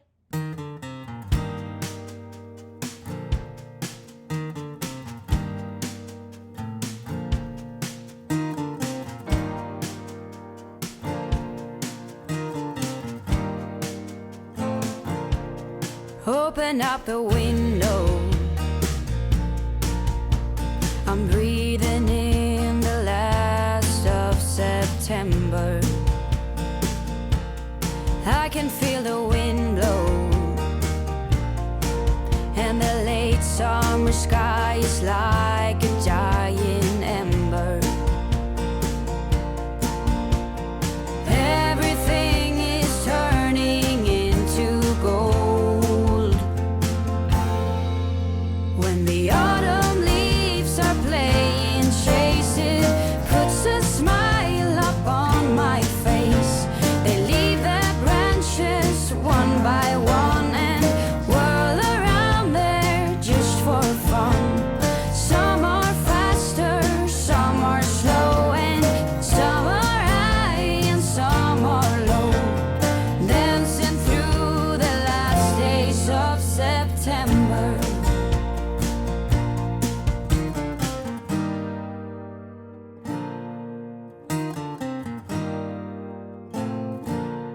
Since I was a little child, every year for as long as I remember, all the leaves were running wild, going all the way until November. Turn the world around us into gold.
Open up the window, I'm breathing in the last of September. I can feel the wind blow, and the late summer sky is like a giant ember. Everything is turning into gold. When the autumn leaves are playing chase, it puts a smile up on my face. They leave their branches one by one and whirl around there just for fun. Some are faster, some are slow, and some are high and some are low, dancing through the last days of September.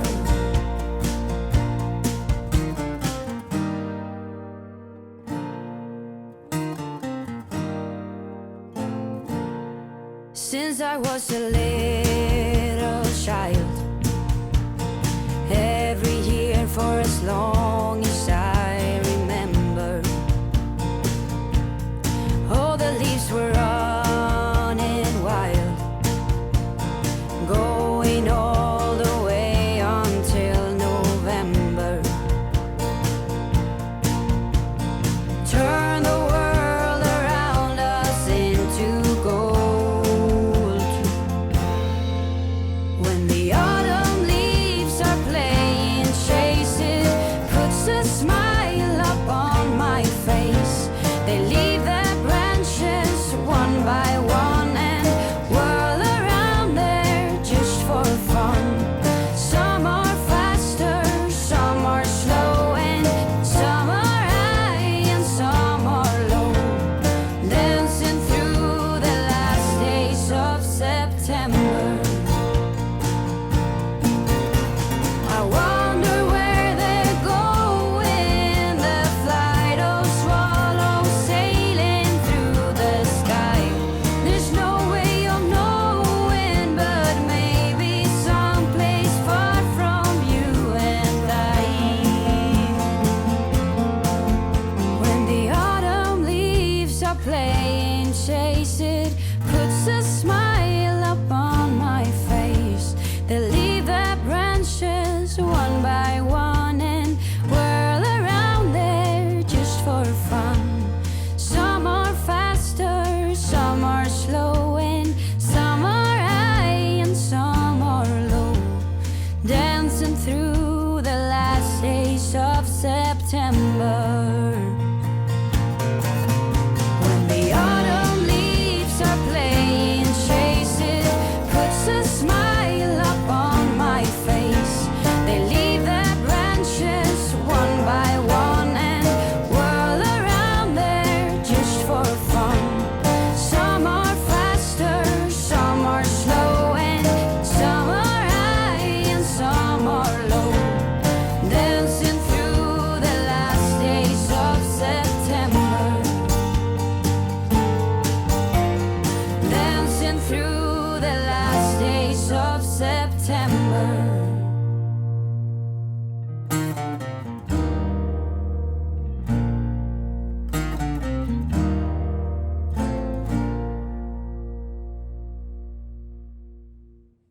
And I would like to give a huge thank you to the following Crafty Beach Bum members.